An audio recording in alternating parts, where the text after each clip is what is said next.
Magnet brains में रिया चौहान, आपकी दोस्त और host for social science 10th class के बच्चों। आज आपके लिए लेकर आई हूँ सैम्पल पेपर नंबर 2, जिसमें हम बात करने वाले हैं क्वेश्चंस की। मतलब समझ लो कि पूरी तरीके से आपका एग्जाम में जो पेपर होता है, जिस तरीके से आते हैं, जो जो सेक्शंस आपके होते हैं, जितने नंबर के होते हैं, जिस सीक्वेंस में होते हैं, जिस तरह से पूछे जाते हैं, सेम पेपर हम वैसे करने वाले हैं। ऐसे कुछ 10 पेपर हम करेंगे। एक पेपर आपको ऑलरेडी मिल चुका है, यह है आपका अगला पेपर। आई होप मतलब मैं आपको बोल रही हूँ, होप नहीं कर रही हूँ, मतलब मैं आपको कह रही हूँ, मैं आपको निर्देश दे रही हूँ, ठीक है, कि मैं जो जो क्वेश्चंस आपसे हर क्वेश्चन के साथ में पूछते रहूँ, उसके जवाब कमेंट सेक्शन में आने चाहिए। देखो, इन क्वेश्चन से क्या होगा ना, आपकी प्रैक्टिस होगी, साथ में आपको हर क्वेश्चन के साथ में जो भी डाउट होगा वो मैं एक्सप्लेन करते चलूंगी, है ना। हर क्वेश्चन, ऐसा नहीं कि मैं क्वेश्चन ही पूरा का पूरा आपको दे दूंगी कि आप ये करके बता दो या ये अब आपको करना है, ऐसा नहीं करेंगे हम। मैं आपको क्वेश्चन को एक्सप्लेन करूंगी, उसके रिगार्डिंग कहानी बताऊंगी, ये भी बताऊंगी कि इसका आंसर ये क्यों है, ये क्यों नहीं, ये सब हम डिस्कस करेंगे।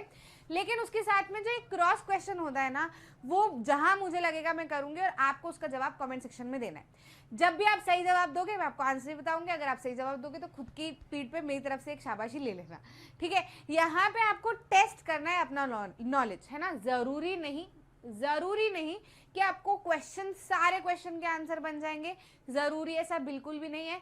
लेकिन by the end of the video मैं आपको ये गारंटी दूंगी कि आप जरूर से ऐसा बोलोगे कि यार ये क्वेश्चंस तो काफी इजी हैं। इजी मतलब जब अगर कोई सा भी क्वेश्चन मेरे सामने आएगा तो आप उसका आंसर जरूर से दे पाओगे। मतलब वो भले इजी हो, डिफिकल्ट हो, लेकिन आप ये जरूर से देखना कि जैसे ही सवाल आपकी स्क्रीन पे होगा वैसे ही आपका दिमाग जो है वो फट से उसका आंसर ढूंढने लगेगा और आपको उसका आंसर मिलेगा, 110% मिलेगा। भले आप घबरा कर थोड़ा डाउट में उसका आंसर दोगे, लेकिन आंसर जरूर से आपके दिमाग में होगा। सेम चीज आपके एग्जाम में भी होती है। जब आप एग्जाम देने जाते हो, है ना, तो आपको ऐसा लगता है कि यार पता नहीं क्या होगा, पता नहीं लिख पाऊंगा कि नहीं, पता नहीं बता पाऊंगा कि नहीं, पता नहीं आंसर सही आएगा कि नहीं, ये सारे डाउट आपके दिमाग में होते हैं। लेकिन जैसे ही पेपर आपके सामने आता है तो आपका दिमाग फट फट फट फट फट फट करके आंसर ढूंढने लगता है ना। तो वैसा ही यहाँ पर भी आपके होने वाला है। आपको ये ध्यान रखना है, ये ध्यान रखना है कि आप अच्छे से हर क्वेश्चन को सॉल्व करने की कोशिश करो। बाकी मैग्नेट ब्रेन्स की जितनी भी बुक्स है वो भी अब आपके लिए अवेलेबल है, तो आप इनको भी ले सकते हो, है ना। कैसा आपका मेन पेपर जो है वो कैसा होने वाला रहेगा, ये इस तरीके के आपके पास में क्वेश्चन होंगे मेन एग्जाम में भी। आपको कैसे पता मैडम, आपके पास में पेपर आ गया क्या, लीक हो गया क्या, पेपर हो गया तो जल्दी से बता दो, ऐसा नहीं है। सीबीएसई जो है वो सैम्पल पेपर प्रोवाइड करता है हर साल, है ना, जिसमें वो बताता है कि यार ये सेक्शन होंगे, इस तरीके से क्वेश्चन पूछे जाएंगे, इस सीक्वेंस में होंगे, इस तरीके से चॉइस दी जाएगी, है ना। तो वो सैम्पल पेपर आ चुका था, ठीक है, और वो सैम्पल पेपर मैं आपको करवा भी चुकी हूँ, है ना। तो उसी को देखकर सेम पैटर्न पे हमने जो है वो 10 क्वेश्चन पेपर्स आपके लिए डिज़ाइन किए हैं, ताकि आपको प्रैक्टिस हो जाए एग्जाम में। ये ना लगे कि यार कहाँ कौन सा सेक्शन है, क्या सेक्शन है, ये वाला डाउट ना हो। सिर्फ आपको क्वेश्चन पढ़ के आंसर लिखने की जो है वो रहेगी, उसी में आपको दिमाग लगाना रहेगा। आपको और कोई कंफ्यूजन नहीं होगा कि कौन सा सेक्शन है, कितने नंबर का ये क्वेश्चन होगा, सोच रहे हैं, बैठ रहे हैं, टाइम ऐसे ही निकल गया, ठीक है। ऐसा अपने को नहीं करना है। साथ ही साथ में टाइम मैनेजमेंट में आपको बहुत ज़्यादा ध्यान देना है, क्योंकि आपके जो क्वेश्चन है वो कुछ 37 क्वेश्चन आपको पूछे जाएंगे, जिसमें लास्ट 37 में भी दो क्वेश्चन रहेंगे, ए और बी, है ना। तो कुल मिला के आप समझ लो 40 क्वेश्चन, ये आप पूरी तरीके से समझ लो इसको, ठीक है। क्योंकि इस केस बेस्ड क्वेश्चन में भी क्वेश्चंस रहेंगे आपके पास में, सब क्वेश्चंस। तो आपको ध्यान रखना है कि आपको 40 क्वेश्चन करने हैं भैया पर्टिकुलर टाइम पीरियड में। तो आपको आंसर तो पता होना ही होना चाहिए, प्लस जल्दी आंसर पता होना चाहिए, और किस क्वेश्चन को कितना समय देना है ये भी आपको पता होना चाहिए। अब जैसे आपका पहला सेक्शन जो रहेगा वो एमसीक्यू का रहेगा, ठीक है, हम यहीं से शुरू कर देते हैं। पहला सेक्शन जो है वो एमसीक्यू का रहेगा, जिसके अंदर 20 क्वेश्चन आपके रहेंगे। दूसरा section very short answer type of रहेगा, 2 नंबर के सारे क्वेश्चन रहेंगे, 5 क्वेश्चन उसमें आपको देखने को मिलेंगे, ठीक है। उसके बाद में जो आपका सेक्शन रहेगा वो सी सेक्शन रहेगा, जिसमें 25 से 29, है ना, ये वाले क्वेश्चन रहेंगे, जिसमें आप देखोगे कि 3 नंबर के क्वेश्चन इसमें आपको देखने को मिलेंगे। फिर आपको 5 नंबर के क्वेश्चन देखने को मिलेंगे, 30 से 33 तक 4 क्वेश्चन ये रहेंगे। फिर उसके बाद में केस बेस्ड क्वेश्चन भी आपको सॉल्व करने हैं, जिसमें आपको 34 से 36, 34, 35, 36 3 क्वेश्चन केस बेस्ड क्वेश्चन रहेंगे, मतलब 3 अलग अलग केस बेस्ड क्वेश्चन रहेंगे, है ना। और हर केस बेस्ड क्वेश्चन में आपको 3 क्वेश्चन, हर केस बेस्ड में 3 क्वेश्चन, हर 3 क्वेश्चन आपको सॉल्व करने रहेंगे, है ना। फिर लास्ट में जो है वो आपका मैप वर्क रहेगा। तो आपका टाइम मैनेजमेंट एकदम तगड़ा होना चाहिए, ठीक है। मतलब अब यार देखो, जैसे कि 10th क्लास है ना, तो 10th क्लास हर कोई पढ़ के टॉप कर सकता है, अगर उसको 3-4 साल का समय मिल जाए तो कर सकता है कि नहीं, है ना। लेकिन आइडिया क्या है एग्जाम का, कि आपको 1 साल मिलेगा, इसके अंदर आप एकदम तबाही मचा दो, है ना। इसके अंदर आपको तबाही मचानी है, अगर इसके अंदर आपने कर लिया तो कर लिया, नहीं करा तो नहीं करा, है ना। तो ये टाइम मैनेजमेंट का भी आपको जरूर से ध्यान रखना है कि इतने समय में मेरे को करके देना है भैया ये चीज जो आपके सामने पड़ी है। शुरू करें पहले क्वेश्चन से, जवाब आएगा कि नहीं, बिल्कुल आएगा। चलो बात करते हैं क्वेश्चन नंबर 1 से। विच of the following revolution is called the first expression of nationalism. इनमें से कौन सा रिवॉल्यूशन जो है कहा जाता है first expression of nationalism. First expression of nationalism का मतलब ये है कि पूरी दुनिया में नेशनलिज्म सबसे पहली बार उस रिवॉल्यूशन में देखने को मिला था, है ना। देखो, जब भी क्वेश्चन आप सॉल्व कर रहे हो ना, जरूर से ध्यान देना कि क्वेश्चन को पढ़ने के बाद में उसको हिंदी में कन्वर्ट करो, क्योंकि हम ना कई बार इंग्लिश में पढ़ते कुछ है और दिमाग में सोच कुछ लेते हैं और आंसर कुछ और टिक कर देते हैं। जब हिंदी में कन्वर्ट करेंगे ना तो बकायदा बोलेंगे एक एक शब्द। जब हिंदी में जैसे आएगा ना, हाँ ये वाला सवाल है, तो इसका आंसर आपको फट से मिल जाएगा, ठीक है। मैं आगे भी आपको बताऊंगी कि क्या ये ट्रिक जो है वो क्यों इतनी ज़्यादा काम की है। मेनली जो है वो आपको जो वेरी शॉर्ट और लॉन्ग आंसर है उसमें बहुत ज़्यादा काम आती है। तो ज़रूर से एक आदत डाल लो कि हिंदी में क्वेश्चन को पहले कन्वर्ट कर लो, है ना। तो अब नेशनलिज्म का सबसे पहला एक्सप्रेशन कहाँ पे देखने को मिला था, तो जाहिर सी बात है ये तो हमने rise of nationalism in Europe सबसे पहले हमने पढ़ा, है ना। इंडिया में जब नेशनलिज्म की बात हुई थी उसके पहले ही यूरोप में तो नेशनलिज्म हो चुका था, है ना। हमने देखा था 1700s की बात है, मतलब 18th सेंचुरी के अराउंड की बात है ना। तो आप उसके अंदर देखोगे तो फ्रेंच रिवॉल्यूशन में सबसे पहले शुरू हुआ था ये सब, है ना। फ्रेंच रिवॉल्यूशन ऐसा रिवॉल्यूशन था जिसमें नेशनलिज्म की भावना सबसे पहले उभर के आई थी। क्यों? क्योंकि यहाँ पर फ्रांस में क्या हो रहा था कि first estate, second estate, third estate, जिसमें फर्स्ट एस्टेट वाले एकदम मजे मार रहे थे, थर्ड एस्टेट वालों को टैक्स पे करना पड़ता था, है ना। तो बहुत सारी दिक्कत जब उन्होंने फेस करना शुरू की थी, फिर लुई 16 जो है वो राजा बन गया, ट्रेजरी पूरी खत्म हो गई, तो उन लोगों को समझ आया कि गड़बड़ है भाई, ऐसे काम नहीं चलने वाला, ये तो मतलब राजा शाह चलता रहेगा। फिर जेकोबिन क्लब बनाए, फिर उन्होंने, है ना, नेपोलियन फिर उसके बाद में आया। तो ऐसी बहुत सारी चीज़ें जो है वो सीरीज वाइज चलती गई। फाइनली उन लोगों को रियलाइज हुआ कि यार हमको जो है वो देशभक्ति की भावना जागृत करना ज़रूरी है। फिर जैसे ही फ्रांस में चीज़ें फैलती गई, नेपोलियन ने जो है वो चीज़ें आगे बढ़ाना शुरू की, फ्रांस के बाहर भी वो निकला, तो देखने को मिला कि बहुत सारे लोगों को अलग अलग चीज़ें समझ में आई, है ना। तो लोगों को समझ में आया कि यार हमको जो है वो अपनी रिस्पेक्ट, अपनी फ्रीडम, इक्वालिटी, ये सारी चीज़ें जो है वो मेंटेन करने की ज़रूरत है।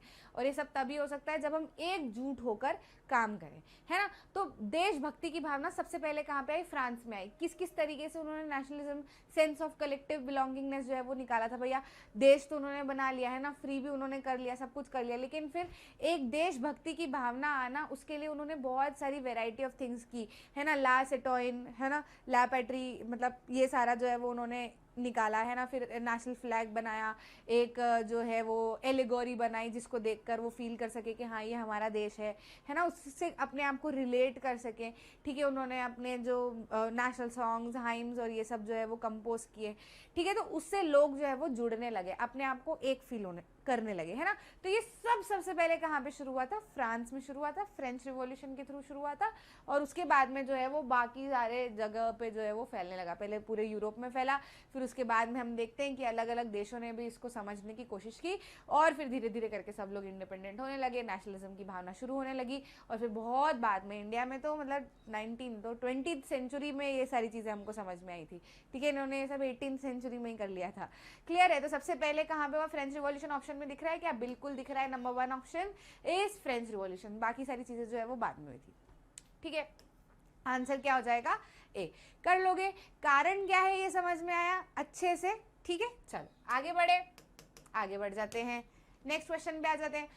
Who among the following remarked when France sneezes the rest of the Europe catches cold?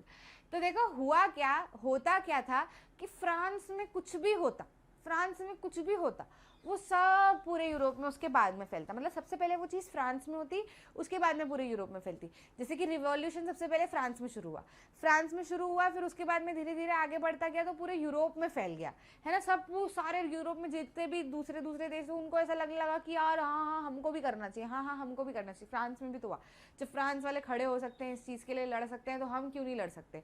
तो फिर इटली में भी यूनिफिकेशन हुआ, जर्मनी वाले भी खड़े हो गए कि भैया हमको भी हमारा देश बनाना है ना। तो ऐसे फिर हमने वो यूएसए वगैरह का भी सारी चीज़ें देखी थी उसके अंदर, ठीक है, कैसे वो यूनाइटेड किंगडम जुड़ा, फिर इधर से वेल्स जोड़ा, फिर इधर से ये जोड़ा, फिर वो पूरा जो है वो यूएसए कहलाने लगा। तो ये सब कैसे हुआ, ये सब कब हुआ, सबसे पहले फ्रांस में हुआ था, फ्रांस में चीज़ें हुई उसके बाद में फैली। तो फ्रांस में जब लोग खड़े हुए कि नहीं यार हमको नहीं करना ये, हम ही टैक्स ढोते रहेंगे क्या, या हम ये सारी चीज़ें करते रहेंगे क्या, हमारे ऊपर तो बड़ा बोझ हो जाता है, ये लोग मजे मारते रहते हैं।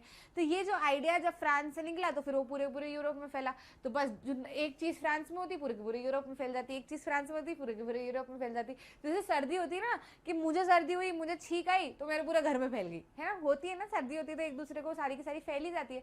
तो मतलब मैं ऐसी बंदी हूँ कि मेरे को कुछ हुआ तो वो सब में फैल गया, है ना। जैसे कि मेरा मूड खराब हुआ तो पूरे घर में फैल गया, सबका मूड खराब हो गया, मतलब रिलेट कर पा रहे हो कि नहीं आप, है ना। तो फ्रांस में ऐसी चीज़ थी कि फ्रांस से जैसे ही कुछ चीज़ होती, जैसे ही कुछ चीज़ शुरू होती, पूरे के पूरे यूरोप वाले वो चीज़ करने लगते हैं। तो जब फ्रांस छींकता है, मतलब फ्रांस छींकता है तो पूरे यूरोप को सर्दी हो जाती है ऐसा किसने कहा था, ये तो मैंने आपको एक्सप्लेन किया। अब पॉइंट ये है, यहाँ पे आंसर आपको इस स्टेटमेंट को नहीं एक्सप्लेन करना, पॉइंट ये है कि ये कहा किसने था, है ना। तो ये आपको बुक में ही दिया हुआ है, जब हम फ्रांस वगैरह की बातें करते हैं तो वहीं पे आपको बताया, और ये मोस्ट इंपॉर्टेंट क्वेश्चन है। मतलब इसके 99% चांसेस है कि अगर इसमें से आया एमसीक्यू तो किसी न किसी सेट में तो ये वाला क्वेश्चन बैठेगा ही बैठेगा। तो ध्यान रखना, ये किसने कहा था, ये कहा था मेटरनिक ने। मेटरनिक सिर्फ यहाँ पे नाम दिया हुआ है, ऐसे आगे जो है वो नाम के आगे ड्यूक भी लगा हुआ आ सकता है, ड्यूक मेटरनिक, ठीक है। तो रहने वाले जो है वो काफ़ी सारे लोग होते हैं जो अलग अलग स्टेटमेंट देते रहते हैं। जैसे कि इंडिया में अगर कुछ हो रहा है ना, तो शशि थरूर ने कुछ स्टेटमेंट दिया इंडिया के बारे में, है ना, या फिर किसी और पर्टिकुलर इकोनॉमिस्ट ने कोई स्टेटमेंट दिया इंडिया के बारे में, फिर वो स्टेटमेंट बहुत फेमस हो गया, तो वो क्वेश्चन में आ गया कि भैया ये स्टेटमेंट किसने कहा था, ऑप्शन में दे दिया शशि थरूर, शशि थरूर को टिक कर दो। समझ रहे हो कि नहीं। तो ऐसे ड्यूक मेटरनिक ने फ्रांस के बारे में कहा था। तो आंसर क्या हो जाएगा, बी। कर लोगे, प्रॉब्लम तो नहीं आएगी। अच्छा आप ये बताओ इसमें से मुझे, अब यहाँ पर ठीक है, मैंने क्वेश्चन तो आपको एक्सप्लेन कर लिया, क्वेश्चन तो मैंने आपको बता दिया। अब आपको एक काम करना है, ठीक है। गुसिसिबी माजिनी कौन था,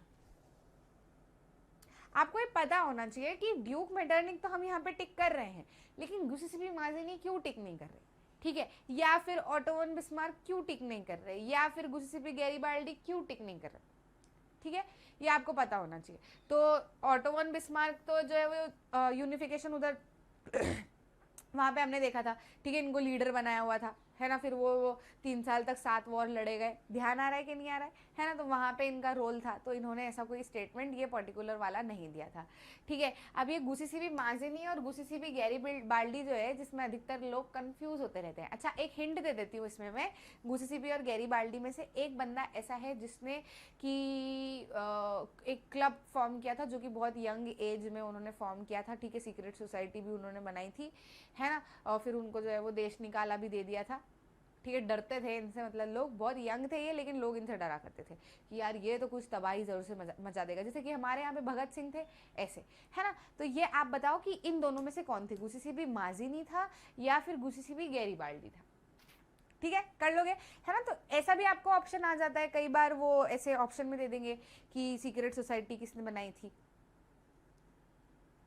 है ना, बन सकता है कि नहीं। तो आपको एक क्वेश्चन से अनेक क्वेश्चन निकालने आने चाहिए, उसका आंसर भी खुद से निकालना आना चाहिए, और फिर अगर ऐसा आपने पढ़ाई कर ली तो बस कोई नहीं ले जा सकता आपका नंबर, ठीक है। तो कर लोगे। अभी फिलहाल जो है वो इस क्वेश्चन का आंसर जो है वो क्या हो जाएगा, मेटरनिक, ठीक है। चलो अगले सवाल पे आ जाए। अगला सवाल क्या कह रहा है, who among the following, skip तो नहीं हो गया, हाँ थर्ड वाला, who set up the Awadh किसान सभा, इनमें से किसने अवध किसान सभा जो है वो बनाई थी। तो चलो हम आ जाते हैं नेशनलिज्म इन इंडिया पे। नेशनलिज्म इन इंडिया पे जब हम आते हैं, नेशनलिज्म इंडिया की जब हम बात करते हैं, तो उसमें हम देखते हैं कि भाई हमको अलग अलग जगह के बारे में बताया हुआ है कि कहाँ पे किस तरीके से रिवोल्ट लड़े जा रहे थे या फिर कहा जाए तो मूवमेंट छिड़ा था, है ना। तो हमने देखा कि जो प्लांटेशन थे तो वहाँ पे प्लांटेशन वर्कर को कहीं और जाने नहीं दिया जाता था, तो वो लोग सारे के सारे ये सोच के कि गांधी जी हमको हमारे गांव में ज़मीन दिलाएंगे, तो सारे के सारे अपने प्लांटेशन जो है वो छोड़ छोड़ के अपने घर की तरफ निकल लिए। याद आ रहा है कि नहीं आ रहा है? ऐसा प्लांटेशन की तरफ हुआ था, है ना। क्यों, कौन सा, किस किस लॉ के तहत, किस लॉ के तहत, ये आप बताओ, किस लॉ के तहत जो प्लांटेशन वर्कर थे उनको घर जाने नहीं दिया जाता था, है ना। ऐसे अलग अलग लॉ बनाए रखे थे, तो ऐसे किस लॉ के तरफ, किस लॉ के तहत पीजेंट्स को या फिर प्लांटेशन वर्कर्स को प्लांटेशन साइट से अपने घर नहीं जाने दिया जाता था? अच्छा, हिंट दे देती हूँ, उस लॉ के, उस एक्ट के अंदर जो है वो नाम आता है इमिग्रेशन, है ना। चलो ये जल्दी से मुझे कमेंट सेक्शन में बताओ, है ना। तो ये आपका इसमें तीसरा सवाल भी हो गया, ठीक है। साथ साथ में क्रॉस क्वेश्चन वाले ध्यान कर करके बातें करते रहेंगे, तो जब क्वेश्चन में अगली बार आएगा तो आपको आंसर पता होगा, ठीक है। तो ये आपका होमवर्क हो गया, ये आप मुझे जल्दी से कमेंट सेक्शन में बता दो। अभी हम बात कर लेते हैं अवध किसान सभा की। तो वो जो पीजेंट वाले पैराग्राफ है उसके ऊपर ही ट्राइबल मूवमेंट भी आपको दिया हुआ है ना, कि ट्राइबल एरियाज में किस किस तरीके से चीज़ें हुई थी। तो वहाँ पर आपको क्या दिया था, अलूरी सीताराम राजू के बारे में बताया था, ठीक है। साथ ही में आपको रूरल एरियाज के बारे में भी बताया हुआ था, ठीक है, कि वहाँ पे कैसे चीज़ें हुई थी। तो वहाँ पर क्या हुआ था कि जो लोग थे उन्होंने, देखो वहाँ पर क्या कर रहे थे लोग कि जैसे ज़मींदारी सिस्टम चलता था कि एक ज़मींदार है, उसकी बड़ी ज़मीन है जिसके ऊपर लोग काम करते, पीजेंट्स काम करते, तो उनको रेंट भी देना होता था, काम भी करना होता था, साथ ही साथ में वो सर्वेंट्स की तरह भी काम करते थे, है ना। नाई का, धोबी का काम उनके लिए किया करते थे, जो कि जिसके लिए मतलब फ्री ऑफ कॉस्ट भी उनसे काम करवाया जाता था। तो वो लोग भी काफ़ी ज़्यादा परेशान थे। तो इन्होंने नाई धोबी बंद शुरू कर दिया था कि नाई धोबी बंद, अब इनको जो है वो हम क्या करेंगे, हम नाई और धोबी की सेवा हम लोग देंगे ही नहीं, है ना। सबने अपने अपने लेवल पे चीज़ें, जिनको जो प्रॉब्लम थी वो अपने अपने हिसाब से मूवमेंट चला रहे थे। अब आप बोलोगे कि मैडम ये ज़मींदार और ये जो थे ये ब्रिटिशर्स थोड़ी थे, तो फिर ये लोग क्यों कर रहे थे, इनको नाई धोबी बंद क्यों दिया? तो देखो इनको वही ये चीज़ नहीं समझ आई थी कि इनको आखिर करना क्या है। इनको लोगों को ये लग रहा था कि हम जिस चीज़ से परेशान है हमको उससे मूवमेंट लड़ना है ना। इसीलिए तो फिर नॉन कॉपरेशन मूवमेंट बंद कर दिया गया था, समझ रहे हो कि नहीं, ठीक है। तो नाई धोबी बंद इन्होंने कर दिया था क्योंकि ये परेशान इनके ऊपर वाले लोगों से थे। इनको ये मतलब नहीं है कि ब्रिटिशर्स है या फिर दूसरे हैं, भले इंडियन हो, पर ये इनको परेशान कर रहे हैं, तो हाँ भाई हम इनके खिलाफ मूवमेंट छेड़ देंगे।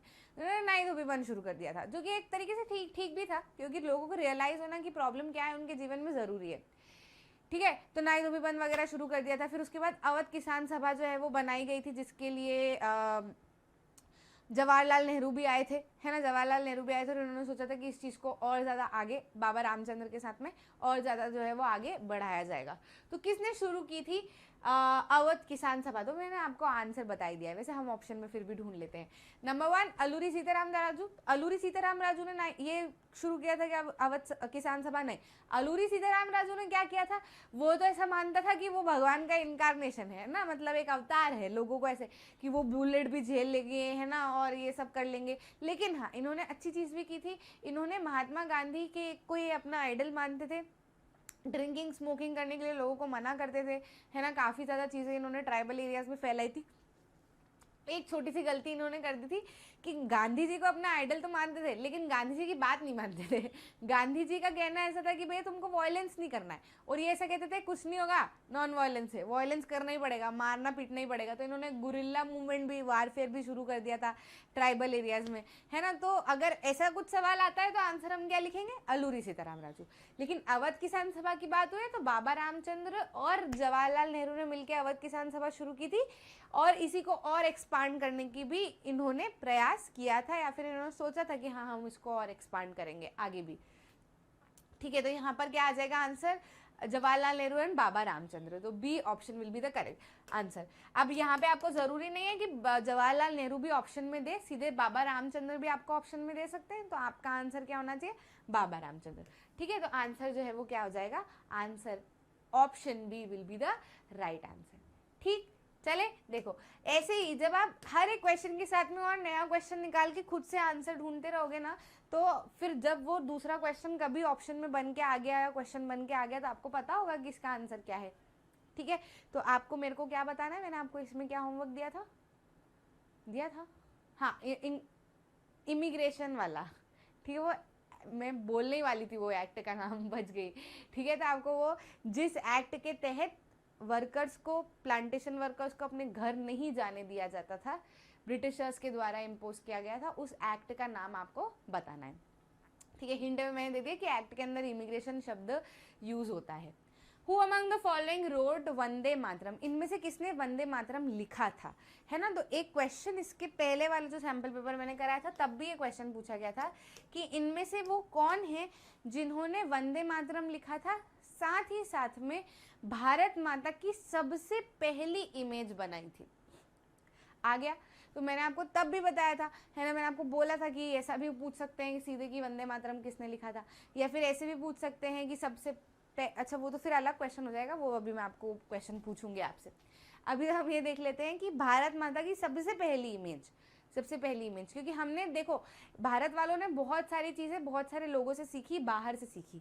ऐसा कई बार कहा जाता है, बच्चे कहते हैं कि मैम हमको फ्रेंच रिवॉल्यूशन पढ़ने की क्या ज़रूरत है, या हमको रशियन रिवॉल्यूशन पढ़ने की क्या ज़रूरत है, या मैडम हमको बाहर की चीज़ों को पढ़ने से हमको क्या मतलब है, हमको तो हमारे सिर्फ भारत की चीज़ें पढ़नी चाहिए। तो देखो ऐसा नहीं होता है। हमारे भारत वाले लोगों को तो समझ ही नहीं आ रहा था कि इनको लड़ाई किससे करनी है, लेकिन जैसे एजुकेट होते रहे ये लोग, बाहर पढ़ने निकले, सारी चीज़ें इन्होंने बाहर देखी, साथ ही साथ में वर्ल्ड हिस्ट्री को इन्होंने इस समय पे पढ़ना शुरू किया, तो इनको समझ आया कि अरे फ्रेंच रिवॉल्यूशन में इन्होंने ऐसा किया था, अरे फ्रेंच रिवॉल्यूशन खत्म होने के बाद में इन्होंने जब देश बनाया तो इन्होंने एक फीमेल एलिगोरी बनाई, है ना, मतलब एक महिला का रूप इन्होंने अपने देश को दिया, जिसको देखकर लोग फील कर सके कि हाँ ये हमारा देश है ना। तो इनको भी आइडिया आया होगा कि हाँ हमें भी भारत के लिए बनाना चाहिए, तो हम भारत माता कहते रहते हैं, समझे कि नहीं। तो ये कैसे सीखते हो, जब आप दूसरी चीज़ें भी देखते हो, जैसे कि अपन एक घर में रह रहे हैं, अगर आपने देखा है कि वो फैमिली सिर्फ 4 लोगों में होती है, ना बाहर वालों से कुछ सीखती है ना कुछ करती है, आपस में ही रहते हैं वो लोग, तो दे लर्न नथिंग, उनको कुछ नहीं, उनका जो आपस का ज्ञान है उसी को बटोरते रहते हैं, कुछ और एक्स्ट्रा उन्हें समझ में नहीं आता। लेकिन वो फैमिली काफ़ी फंक्शनल फैमिलीज होती हैं जो कि ये देखती हैं कि अच्छा उनकी फैमिली में क्या हो रहा है, अच्छा ये अच्छी चीज़ कर रहे हैं तो चलो हम भी अच्छी चीज़ करेंगे, या ये इन्होंने गलती की तो हम ये वाली गलती जो है वो नहीं दोहराएंगे। तो हम सीखते हैं कि नहीं सीखते, है ना, दूसरे घरों से भी सीखते हैं ना, हमने नेबर से सीखते हैं, अपने रिलेटिव से बहुत सारी चीज़ें सीखते हैं, है ना, कि उन्हें ये करियर ऑप्शन लिया, देखो ये गलत हुआ तो इसमें हमको ये चेंज करके ये लाना चाहिए। तो हम हमेशा दूसरों से सीखते हैं, समझते हैं, तभी बहुत सारी चीज़ें हम अच्छी अडॉप्ट कर पाते हैं। तो सेम चीज़ इंडिया के लिए भी है कि जब हमने हमारा देश आज़ादी की भावना भी, हमें बहुत सारी चीज़ें तो बाहर से समझ आई कि अरे यार वो भी तो आज़ाद हुए, उन्होंने भी तो कर लिया था, तो हम क्यों नहीं कर सकते, वो भी तो ऐसा किए थे तो हम क्यों नहीं कर सकते, हमें भी करना चाहिए। तो मोटिवेशन मिलता है, आपको समझ आता है, आपको नए नए आइडियाज़ मिलते हैं। तो हमने कॉन्स्टिट्यूशन में बहुत सारी चीज़ें दूसरे देशों से ली, हमने समझा कि उन्होंने ये गलती की, हमें नहीं करनी, या उन्होंने ये अच्छा किया, हाँ ये हमारे ऊपर लग सकता है तो हम कर सकते हैं, समझे कि नहीं समझे, है ना। तो ऐसे ही फीमेल एलिगोरी भी बनाई गई, हमने देखा कि भैया बहुत सारे देशों ने बनाई हुई है, वो अपने आप को रिलेट कर पाते हैं, तो भारत में हमको भी तो एकता की ज़रूरत है, ऐसी चीज़ हो जिससे हमको समझ में आए कि हम सब एक ही देश के नागरिक हैं, आपस में लड़े ना। भारत माता की इमेज बनाई गई, समझे कि नहीं समझे। तो भारत माता की इमेज जो है वो सबसे पहले किसने बनाई थी, बंकिम चंद्र चट्टोपाध्याय, या फिर बंकिम चंद्र चैटर्जी भी कहा जाता है इन्हें, है ना। और सबसे पहले भारत माता की इमेज भी इन्होंने बनाई, और सबसे पहले वंदे मातरम जो हम अपना नेशनल सॉन्ग मानते हैं वो भी सबसे पहले इन्होंने लिखा था, ठीक है। तो आंसर जो है वो हमारा क्या हो जाएगा, रविंद्रनाथ टैगोर के साथ में बंकिम चंद्र चट्टोपाध्याय, रविंद्रनाथ टैगोर के बाद में, ठीक है। अच्छा अब इसमें हम देख लेते हैं कि और इन लोगों ने क्या क्या किया था। रविंद्रनाथ टैगोर ने क्या किया था, क्योंकि कई ऑप्शन में आ जाएगा, मान लो क्वेश्चन में आ गया तो रविंद्रनाथ टैगोर ने क्या किया था, इनका एक काफी बड़ा रोल था। इनको समझ में आया कि क्योंकि काफ़ी समय हो चुका है, हमको करीब 200 साल हम ब्रिटिश राज के अंदर है, तो ब्रिटिशर्स ने हमको ऐसा फील कराया कि हम तो बेवकूफ़ हैं, हम अपने आप को रूल नहीं कर सकते, हम एडमिनिस्ट्रेशन नहीं चला सकते, हमको कोई ज्ञान नहीं है, ऐसा हमें फील कराया गया ब्रिटिश एम्पायर में।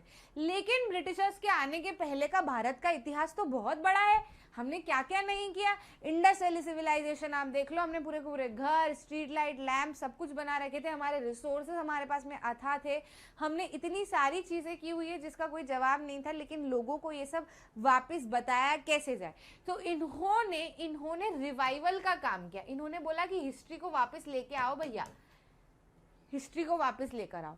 हिस्ट्री जो हमारी पुरानी कथाएं, हमारे जो पुराने लोकगीत हैं, इनको सबको वापस लेकर आओ और हमारे लोगों में फैलाओ कि यार इनके आने के पहले का भी इतिहास हमारा बहुत बड़ा है, हमने बहुत कुछ किया है। तो आप पढ़ते हो 6th क्लास में एंशिएंट हिस्ट्री में आपको पूरा पढ़ाया जाता है, 7th क्लास में आपको मेडिवल हिस्ट्री में पूरा पढ़ाया जाता है, 8th में आपको पूरा पढ़ाया जाता है। भारत का काफ़ी बड़ा इतिहास है, सिर्फ ब्रिटिशर्स ही हमारा इतिहास नहीं है ना।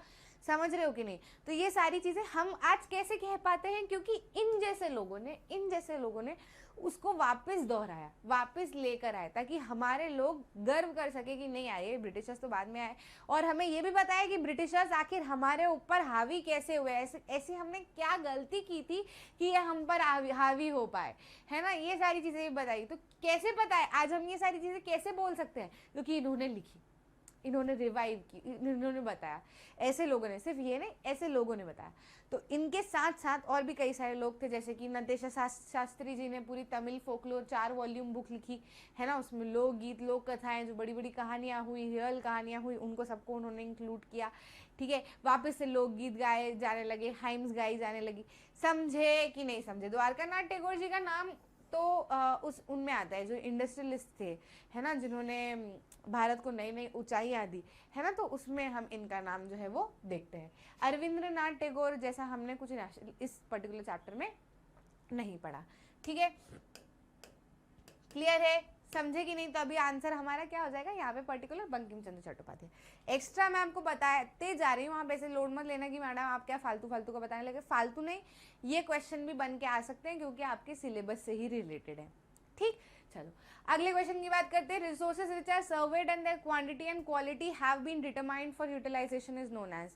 ऐसे रिसोर्सेज जो कि जिनका सर्वे किया जा चुका है, देखा जा चुका है कि भैया कितनी क्वांटिटी में है, कहाँ पे मिलेंगे, इनकी क्वालिटी क्या है, ये सब कुछ किया जा चुका है ना। ये सब कुछ किया जा चुका है, अब जो है वो उनको यूज करने की ही देरी है बस।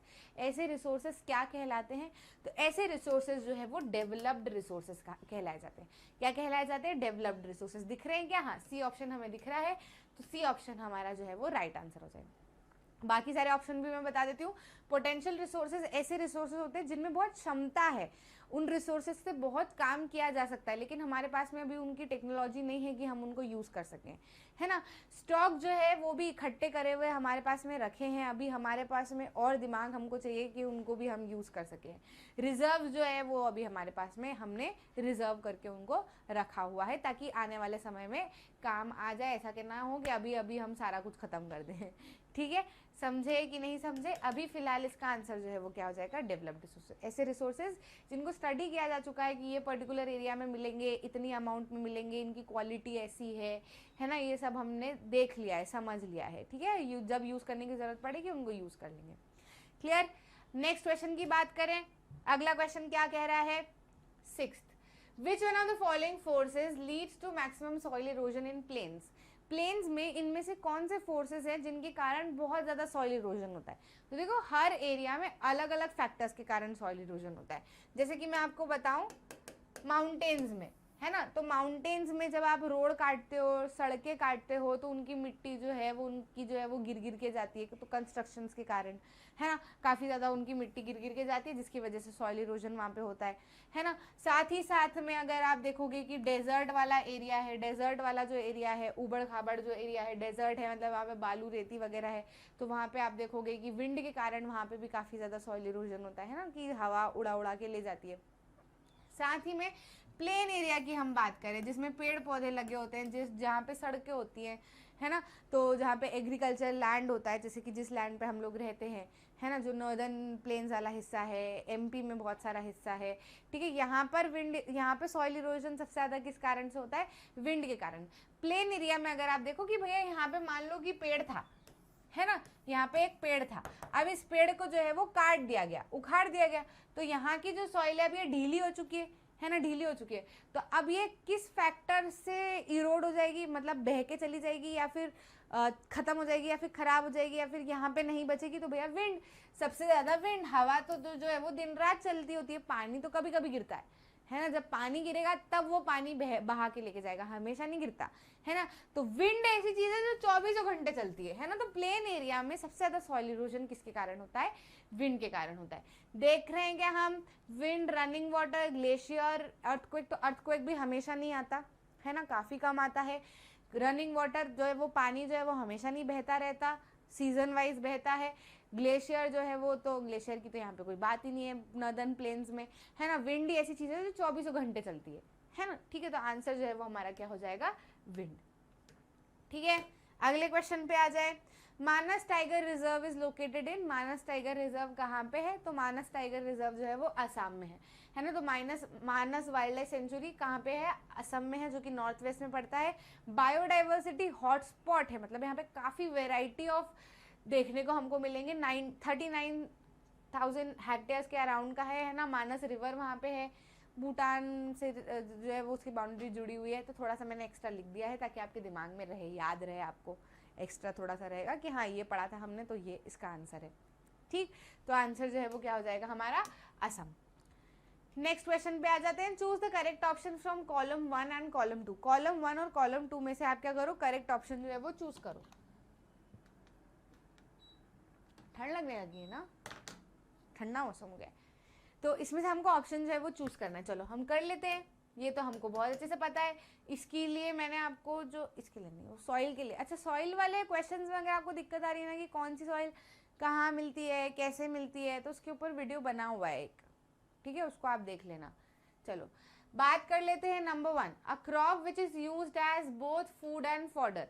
ऐसी क्रॉप जो फूड और फॉडर दोनों की तरह यूज की जाती है। अच्छा फूड और फॉडर क्या मैडम, एक्सप्लेन तो करो, थोड़ा बताओ तो सही है, तो हम भी टिक कर लेंगे, समझ आ गया अगर तो फूड और फॉडर का मतलब क्या? ऐसी क्रॉप जिसको खाया भी जा सकता है ना, इंसान भी खा सकते हैं, साथ ही साथ में चारे की तरह भी यूज किया जा सकता है ना। तो ऐसी क्रॉप, फूड और फॉडर लिखा हो तो आप आंख बंद करके मेज टिक कर दिया करो। मेज क्या? भुट्टा, है ना। तो उसको वो सूख जाता है, चारे की तरह यूज हो जाता है, उसके बड़े बड़े पत्ते होते हैं, है ना। फूड की तरह भी आप उसको यूज कर सकते हो, ठीक है, क्योंकि खा भी सकते हो ना भुट्टे वगैरह सेक के। तो फूड और फॉडर दोनों की तरह। तो पहला वाला जो है वो हम टिक हो जाएगा। मेज हमको दिख रहा है ऑप्शन में ये, तो हम यहाँ पे ए जो है वो टिक कर देते हैं। इसको हम यहाँ पे ABC भी लिख देते हैं ताकि आपको जो है वो आसानी रहेगी ऑप्शन समझने में। क्लियर? तो ये तो ही हो गया। High temperature and high humidity, देखो ऐसे वाले जो आ जाते हैं ना बीच में, अब मैं आपको बताऊंगी कि बिना कुछ पता हुए आप इन मैच द कॉलम को कैसे कर सकते हो। ऐसे वाले आ गए हाई टेम्परेचर हाई ह्यूमिडिटी, तो बहुत सारे फूड क्रॉप में लिखी होती है ये वाली स्टेटमेंट, तो हम कैसे बता दें? भूल जाते हैं ना, भूल जाते हैं कि नहीं भूल जाते? मैं भूल जाती हूँ, कोई बात नहीं। तो ऐसे वाले कॉलम आ जाए ना जो कॉमन रहे दूसरी क्रॉप के लिए भी, तो उसको छोड़ दो, अगले वाले को करो। Cool growing season and bright sunshine at the time of ripening, ये तो पता ही होगा, मैंने आपको बताया है ना, कि शुरुआत में ठंडा मौसम चाहिए होता है, फिर जब उनको हार्वेस्ट करते हैं उस समय पे एकदम बढ़िया सनशाइन चाहिए होती है। उसी बढ़िया सनशाइन के कारण उस क्रॉप का कलर जो है वो ब्राउन हो जाता है ना। तो कौन है भैया? वीट, है ना। वीट कब ग्रो होता है? अपनी खरीफ क्रॉप है, ठंड वाले, ये वाला अभी जो मौसम है इसके अंदर क्या कर लेंगे, वीट जो है वो ग्रो हो जाएगी। अभी जो बोनी करेंगे उसमें वीट की बोनी होगी, ठीक है। अभी वीट जो है वो बोनी इसकी हो जाएगी, और उसके बाद में जो अपना मार्च वाला समय होगा, तो मार्च वाले समय पे क्या हो जाती है, एकदम गर्मी हो जाती है, तो उसमें एकदम जो सुनहरी धूप गिरती है ना, बस वो धूप चाहिए होती है उसको, और उसकी हार्वेस्टिंग तब शुरू कर देते हैं। कौन सी क्रॉप है ये? खरीफ क्रॉप है। शुरुआत में इसको ठंडा मौसम चाहिए होता है, बाद में इसको जो है हार्वेस्टिंग के समय पे या पकने के समय पे, रिपनिंग के समय पे उसको ब्राइट सनशाइन चाहिए होती है। तो ये कौन सी क्रॉप हो जाती है? हमारी वीट। तो आंसर जो है वो हमारा क्या हो जाएगा? वीट, ठीक है। तो C ऑप्शन जो है वो हो गया हमारा वीट। अ रेन फेड क्रॉप, ऐसी क्रॉप जो कि बारिश में ही चाहिए होती है, बारिश उसको बहुत चाहिए होती है, ठीक है। मतलब ऐसा नहीं ऊपर के पानी से, जो बारिश का पानी, मतलब ऐसा नहीं कि इरिगेशन से उसका काम चल जाएगा, नहीं, उसको ऊपर का पानी, बारिश का भरपूर पानी चाहिए होता है। तो मैंने आपको बताया हुआ है कि भैया जो अपनी राइस है ना, तो डुबमा पानी चाहिए होता है। आप देखोगे कि उनकी, मतलब ये अगर जमीन है तो इतना पानी उसको चाहिए होता है ना, और इतने पानी, डूबे हुए पानी के अंदर जो है वो राइस उगती है ना, एकदम गीला कीचड़ जैसा बिल्कुल हो जाता है वहां पे पूरे खेत। तो ये कौन सी क्रॉप है? राइस है। तो डी ऑप्शन जो है वो हमारा क्या हो जाएगा? राइस। अब बचा क्या? मिलेट तो मिलेट जो है वो हमारा क्या हो गया? बी। समझे? तो अगर कोई दिक्कत आए आपको, ऐसी कोई दिक्कत आए कि भैया एक कॉलम नहीं समझ आ रहा, तो उसको छोड़ दो, बाकी सारे समझ आ जाएंगे, बचा हुआ जो रहेगा उसको टिक कर देना। बाकी आप ध्यान भी रख लेना कि अगर हाई टेम्परेचर और हाई ह्यूमिडिटी की बात हो तो आप मिलेट्स टिक कर दो, कर लोगे, हो जाएगा, है ना। तो ये क्या है भैया, DCAB, है ना, DCAB is the right answer. लिख दूंगे यहाँ पे कि कर लोगे? नहीं लिखती हूँ, है ना, नहीं लिखती हूँ तो आपको दिमाग में रहेगा, मैं सारा सारा लिखते चलूंगी तो आप तो भूल ही जाओगे। Which language is recognised as the national language by the constitution of India? अरे बहुत घुमा के क्वेश्चन दिया। इनमें से कौन सी भाषा जो है वो हमारे कॉन्स्टिट्यूशन ने यानी कि भारत के संविधान ने राष्ट्रभाषा घोषित की हुई है? आप बताओ, 5 सेकंड का आपको टाइम दे रही हूँ, आप बताओ। 5 4 3 2 1 0। अगर आप में जैसे कुछ लोग हिंदी भाषा का नाम ले रहे हैं तो आप सर्वतः गलत हैं, क्योंकि भारत एक ऐसा देश है जिसने जो हमारी लैंग्वेज पॉलिसी है, आपने देखा जब हमने चैप्टर को पढ़ा था तब मैंने आपको बताया था कि लैंग्वेज पॉलिसी हमारे देश के लोगों ने ये काफ़ी बेहतरीन काम किया, क्योंकि देखा कि यहाँ पर अलग अलग भाषा बोलने वाले लोग हैं, सब अलग अलग भाषा बोल रहे हैं।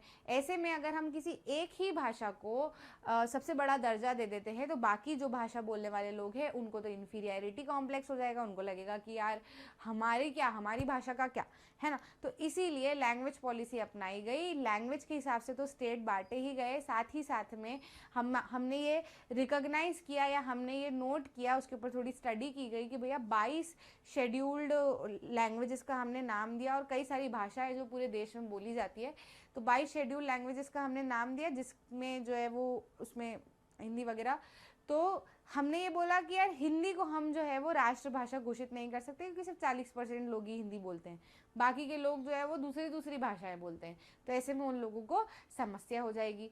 इसीलिए हमने ऑफिशियल लैंग्वेज में हमने हिंदी को यूज़ किया। अब इंग्लिश को जो है वो पहले हम लोग हटा रहे थे कि नहीं अब ब्रिटिशर्स चले गए तो हम इंग्लिश नहीं यूज़ करेंगे, लेकिन इंडिया में भी कई सारे लोग ऐसे थे जो कि इंग्लिश ही समझते थे, मतलब इंग्लिश ऐसी कॉमन लैंग्वेज थी, जो जैसे कि तमिल लोग हो गए, तमिल लोग तमिल बोलते हैं लेकिन इंग्लिश भी बोलते हैं ताकि वो बाकी सारे लोगों से भी कनेक्ट कर सके।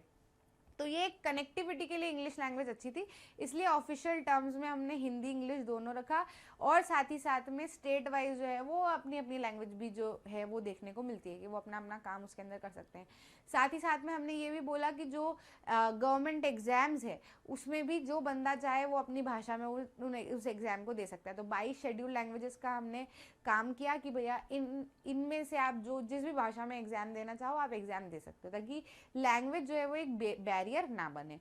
तो यहाँ पे हम ऑप्शन देखेंगे तो हिंदी, इंग्लिश, तमिल या नन ऑफ दीज बोला गया है, तो बिल्कुल नन ऑफ दीज हम आंसर टिक करेंगे, क्योंकि राष्ट्रभाषा हमारी कोई भी भाषा नहीं है, हिंदी हमारी राष्ट्रभाषा नहीं है, जो कि हमने काफ़ी ज़्यादा समझदारी का काम किया।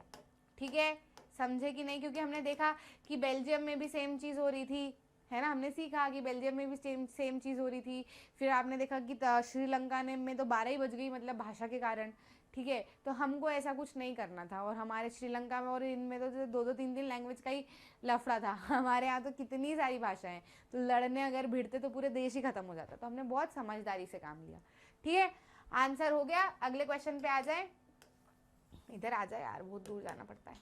ठीक है, अगले क्वेश्चन पे आ जाए। अगला क्वेश्चन क्या कह रहा है, विच of the following countries have a federal division of power? इनमें से कौन सी कंट्रीज हैं जिसके अंदर फेडरल डिवीजन ऑफ पावर हमको देखने को मिलता है, मतलब पावर जो है उसमें फेडरल सिस्टम देखने को मिलता है। फेडरल सिस्टम क्या मैडम?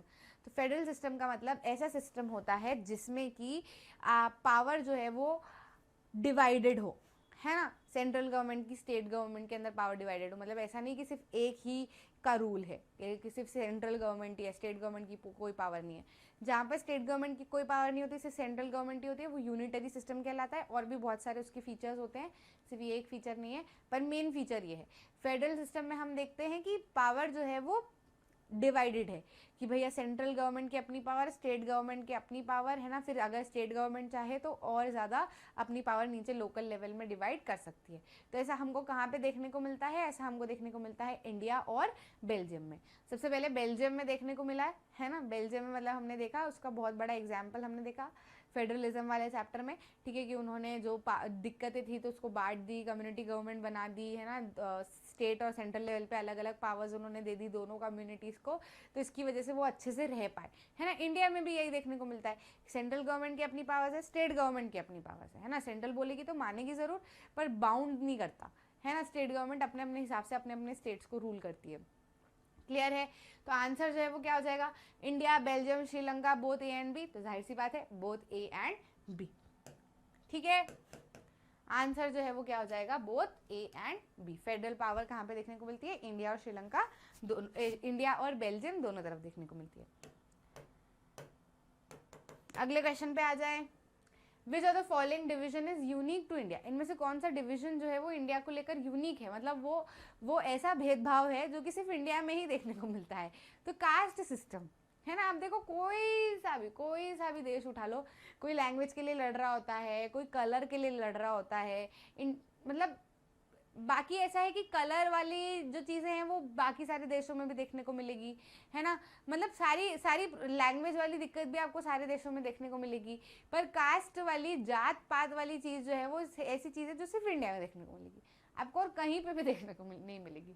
तो दिख रहा है क्या, जेंडर डिवीजन भी बहुत सारे देशों में है, इकोनॉमिक डिवीजन भी बहुत सारे देशों में है, रिलीजियस डिवीजन भी बहुत सारे देशों में है, लेकिन कास्ट डिवीजन ही एक ऐसा डिवीजन है जो सिर्फ और सिर्फ आपको इंडिया में देखने को मिलेगा। जात पात को लेकर सिर्फ और सिर्फ हम ही लड़ रहे होते हैं। ठीक है, तो आंसर जो है वो क्या हो जाएगा, कास्ट डिवीजन। अगले क्वेश्चन पे आ जाए, मैच द फॉलोइंग, मैच करना है हमको कॉलम्स। तो जैसे अभी हमने वो क्रॉप वाले में किया था ना, वैसे हम इसमें देख लेंगे, बस यहाँ पे अंतर ये है कि आपको इन ऑप्शन में से टिक करना है। फिर तो मैं बताऊंगी इन ऑप्शन को कैसे देखा जा सकता है। ठीक है, तो पहला ऑप्शन आपको दिया, पहला क्वेश्चन दिया हुआ है कास्ट हायरार्की। यहाँ पर आपको कीवर्ड्स दिए और यहाँ पर उनकी डेफिनेशन दिए। ठीक है, तो आपको वो सिलेक्ट करना है ना। तो यहाँ पे हम इनको टिक करते जाते हैं, जैसे जैसे समझ में आता जाता है वैसे वैसे हम इनको टिक करते जाते हैं। कास्ट हायरार्की, कास्ट हायरार्की का मतलब क्या होता है, discrimination on the grounds of caste, तो वो तो कास्टिज्म होगा, है ना। कास्टिज्म में हम क्या देखते हैं कि कास्ट के बेसिस पे लोगों के बीच में लोग क्या करते हैं, डिस्क्रिमिनेट करते हैं। तो बी जो है वो 1 से हो जाएगा, रिलेट। ठीक है, फिर कास्ट हायरार्की का मतलब क्या होता है, फिक्स्ड इमेज और आइडिया अबाउट पर्टिकुलर पर्सन, नहीं। हायरार्की मतलब तो एक लेवल्स हमको देखने को मिलेंगे ना, caste groups place from highest to lowest, बिल्कुल सही बात है ना। कास्ट हायरार्की में लोगों ने जो है वो कास्ट को बताया, ये ऊंची कास्ट है, फिर इसके बाद में ये कास्ट है, फिर इसके बाद में ये कास्ट है, फिर सबसे नीची कास्ट है, ऐसे लोगों ने बोल रखा है ना। तो इसको क्या कहा जाता है, कास्ट हायरार्की। तो ये क्या हो जाएगा, 3। पेट्रियार्की में अगर हम देखें तो मेल लोगों का दबदबा होता है, डोमिनेशन होता है, तो रूल बाय फादर, है ना। पेट्रियार्की में क्या हो जाएगा, रूल बाय फादर, मतलब एक जो मेल पर्सपेक्टिव होता है उसको ज़्यादा माना जाता है, तो पेट्रियार्की हो जाएगा 4। और स्टीरियोटाइप जो है, वैसे तो सेकेंड ही बच रहा है, पर फिर भी हम देख लेते हैं कि स्टीरियोटाइप का मतलब क्या होता है। तो एक इमेज होना पर्टिकुलर पर्सन को लेके, फिक्स्ड इमेज, कि बेचारा सुधर भी गया है तो भी हम कह रहे हैं नहीं ये तो ऐसा ही है, तो ऐसे लोग स्टीरियोटिपिकल लोग कहलाए जाते हैं, एक स्टीरियोटाइप होता है किसी भी चीज़ को लेकर। ठीक है, तो हम ऑप्शन देख लेते हैं।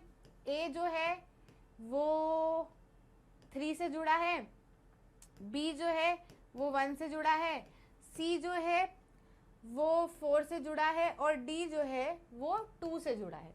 ठीक है, तो अब यहाँ पे हमको ऐसा दिया है कि ए का ये होगा, बी का ये, सी का ये, डी का ये, ऐसा ही ए का 1 2। ठीक है, समझ गए ना कैसे ऑप्शन आपको देखने हैं। तो हमको देखना है ए जो है वो 3 से जुड़ा है, तो किस ऑप्शन में ए 3 से जुड़ा है, एक तो इसमें और एक इसमें, इन दोनों में ए का 1 दिया है और इसमें ए का 2 दिया है, तो ये दोनों ऑप्शन तो कट ही जाते हैं।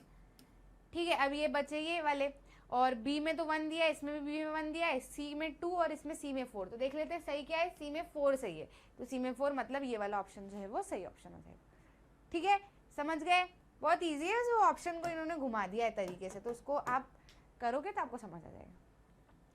अगले क्वेश्चन पे आ जाते हैं, different persons have dash perceptions about development. Development को लेके अलग अलग लोगों का परसेप्शन कैसा होता है, अलग अलग। किसी के लिए डेवलपमेंट 1000 रुपये कमाना है, किसी के लिए डेवलपमेंट 20,000 रुपये कमाना है, किसी के लिए डेवलपमेंट 2 करोड़ रुपये कमाना है ना। किसी के लिए डेवलपमेंट जो है वो कमाना ही है, और किसी के लिए डेवलपमेंट बेसिक एजुकेशन भी लेना है। तो सबके लिए डेवलपमेंट जो है वो अलग अलग होता है। डेवलपमेंट ग्रोथ सबके दिमाग में अलग अलग होती है, सबके लिए अलग अलग मानी जाती है। तो ऑप्शन क्या हो जाएगा, B will be the right answer. Development is different for different people. ठीक है, अगले क्वेश्चन पे आ जाए। Which are the following factors are important for development other than income.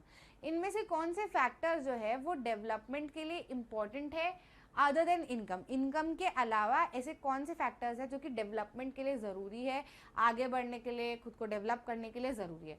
तो health, education, equality, all of this, जाहिर सी बात है पैसे के साथ साथ में हेल्थ भी आपकी अच्छी होनी चाहिए, एजुकेशन बेसिक आपको मिलना चाहिए, इक्वालिटी आपको मिलनी चाहिए, ये सारे फैक्टर्स जो है वो इंपॉर्टेंट है। तो ऑल ऑफ दीज जो है वो हमारा क्या हो जाएगा, राइट आंसर हो जाएगा। अगले पे आ जाए। Which sector is also called the agricultural and allied sector. इनमें से कौन से सेक्टर्स जो हैं वो एग्रीकल्चर और अलाइड सेक्टर कहे जाते हैं। अच्छा समझना, कौन कौन से सेक्टर है हमारे, 3 सेक्टर है ना। एक तो प्राइमरी, अच्छा यही लिखा हुआ है, प्राइमरी, सेकेंडरी और टर्शरी, ये 3 सेक्टर है। प्राइमरी सेक्टर में क्या होता है, पूरी तरीके से आप देख लो एग्रीकल्चर वाला काम है ना, फार्मिंग नहीं कह रही हूँ मैं, एग्रीकल्चर कह रही हूँ। तो एग्रीकल्चर मतलब क्या, आप ज़मीन से कुछ निकाल रहे हो है ना, आप जो है वो एनिमल के प्रोडक्ट से कुछ कर रहे हो, मतलब रॉ मटेरियल बना रहे हो कुछ तरीके से। क्या है, सीधे आप क्या कर रहे हो, रॉ मटेरियल आपका यहाँ से बन के आता है, इसको एग्रीकल्चर सेक्टर भी कहा जाता है। ठीक है, अब सेकेंडरी सेक्टर में क्या होता है ना, ये जो रॉ मटेरियल आता है, ये जो रॉ मटेरियल आता है, इस रॉ मटेरियल से को ये मैन्युफैक्चर करते हैं है ना, मतलब इसके ऊपर तड़का डाल के कुछ नया बनाते हैं। जैसे कि एग्रीकल्चर सेक्टर से यानी कि प्राइमरी सेक्टर से जो है वो क्या है, आपकी कॉटन है ना, उग के कॉटन है। अब कॉटन से कपड़ा बनाने का काम किसका है, सेकेंडरी सेक्टर का। तो मतलब ये कहीं ना कहीं तो एग्रीकल्चर सेक्टर से जुड़ा है, जुड़ के कुछ नया बना रहे हैं। तो एग्रीकल्चर एंड अलाइड, अलाइड मतलब जुड़ा हुआ, ठीक है, अलायंस बोलते हैं ना हम कि ये दोनों मिल गए, तो कहीं ना कहीं इस सेक्टर से ही ये कुछ बनाते हैं सेकेंडरी सेक्टर वाले। तो प्राइमरी सेक्टर के प्रोडक्ट से सेकेंडरी सेक्टर का काम चलता है। ठीक है, और टर्शरी सेक्टर में तो वो सर्विसेज वगैरह वाला काम हो जाता है। तो यहाँ पे राइट आंसर हमको क्या दिखेगा, अगर सिर्फ एग्रीकल्चर सेक्टर बोलते तो हम प्राइमरी को टिक करते, लेकिन अभी क्या बोला है, agriculture and allied sector, agriculture और उससे जुड़ा हुआ सेक्टर, तो कौन सा सेक्टर हो जाएगा, सेकेंडरी सेक्टर। ठीक है, तो आंसर जो है वो हमारा क्या हो जाएगा, बी। क्लियर है, कोई प्रॉब्लम तो नहीं। अगले सवाल पे आ जाते हैं। Sushila is a worker in garment export industry of Agra. She gets facilities like health insurance, provident fund, overtime at a double rate, medical leave, etc. She is working in, तो सुशीला को काफ़ी ज़्यादा फायदे मिल रहे हैं है ना। तो हमको बताना है कि ये जिस वर्किंग कंडीशन में काम कर रही है, ये वर्किंग कंडीशन कौन से सेक्टर की है ना, मतलब कैसा सेक्टर है वो, ऑर्गेनाइज्ड है, अनऑर्गेनाइज्ड है, कैसा है। तो देखो ऑर्गेनाइज सेक्टर में आपको सब कुछ मिलता है, ठीक है, प्रॉपर आपको ऑफर लेटर दिया जाता है, आपके आने जाने का टाइम फिक्स होता है, अगर आप उससे ज़्यादा काम करते हो तो आपको उसकी सैलरी दी जाती है, लीव्स दी जाती है, पेड लीव्स दी जाती है कि मतलब आप इतनी छुट्टियाँ लोगे तो आपको पैसा नहीं कटेगा, इससे ज़्यादा लोगे तो फिर पैसा कटेगा है ना। संडेज जो है वो आपके ऑफ होते ही होते हैं, ठीक है। साथ ही साथ में आपको प्रोविडेंट फंड दिया जाता है, आपको मेडिकल लीव दी जाती है, आपको मैटर्निटी लीव दी जाती है, ठीक है। आपका वर्किंग कंडीशंस आपकी अच्छी होनी चाहिए। ये सारा कुछ जो है वो आपका कहाँ पे किया जाता है, ऑर्गेनाइज सेक्टर में। वही अनऑर्गेनाइज सेक्टर में क्या होता है कि आपको कोई नहीं, ऐसा कोई पेड लीव नहीं है, छुट्टी मारी पैसा गया, ठीक है। आपको संडे की भी छुट्टी नहीं हो सकता है ना मिले, ठीक है। आपको मेहनत बहुत ज़्यादा करनी होती है, कोई आने जाने का टाइम फिक्स नहीं होता, सुबह से रात तक वो आपको भयंकर वाला खींचते हैं, कोई मेडिकल लीव नहीं आपको दी जाती, कोई प्रोविडेंट फंड आपको नहीं मिलता, जितना काम करो उतनी सैलरी आपको मिलेगी, फिक्स सैलरी, उसमें भी बहुत सारा वो काट देते हैं नेगोशिएट करके, और वर्किंग कंडीशंस भी अच्छी नहीं होती। तो ऐसा सेक्टर कौन सा कहलाता है, अनऑर्गेनाइज सेक्टर। अब सुशीला को तो सब मिल रहा है सभी तो मिल रहा है, तो सुशीला कौन से सेक्टर में आ जाएगी, ऑर्गेनाइज सेक्टर में। अब टर्शरी सेक्टर हम टिक नहीं करेंगे क्योंकि टर्शरी सेक्टर भी अनऑर्गेनाइज्ड हो सकता है, समझे। जरूरी नहीं कि टर्शरी सेक्टर जो है वो आपका ऑर्गेनाइज्ड ही हो। जैसे टर्शरी सेक्टर में तो दुकानें भी आ जाएंगी, क्योंकि गुड सर्विस सेल कर रही है ना वो, तो दुकानें क्या हमेशा ऑर्गेनाइज होती है, वो अपने ग्राहक, अपने जो काम करने वाले लोगों उनको इतना सारा फायदा देती है, नहीं देती, ठीक है, कुछ देती है कुछ नहीं देती। तो टर्शरी सेक्टर ऑर्गेनाइज भी हो सकता है, अनऑर्गेनाइज भी हो सकता है, लेकिन ऑर्गेनाइज और अनऑर्गेनाइज अलग ही चीज़ है, ठीक है। टर्शरी सेक्टर ऑर्गेनाइज अनऑर्गेनाइज दोनों हो सकता है, लेकिन जरूरी नहीं कि ऑर्गेनाइज अनऑर्गेनाइज दोनों से टर्शरी सेक्टर हो, ठीक है। समझ में आया। तो अभी यहाँ पर हमको तो एक ही चीज़ ध्यान रखनी है, ऑर्गेनाइज की क्या कंडीशन है, अनऑर्गेनाइज की क्या कंडीशन है। तो यहाँ पे इसको सब मिल रहा है, इसलिए ये कौन से सेक्टर में है, ऑर्गेनाइज सेक्टर में।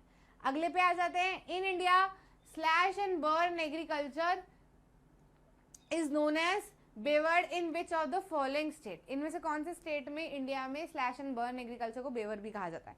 तो बेवर्ड और दाहिया, दाहिया जो है वो हम देखते हैं स्लैश एंड बर्न एग्रीकल्चर को कहा जाता है मध्य प्रदेश में।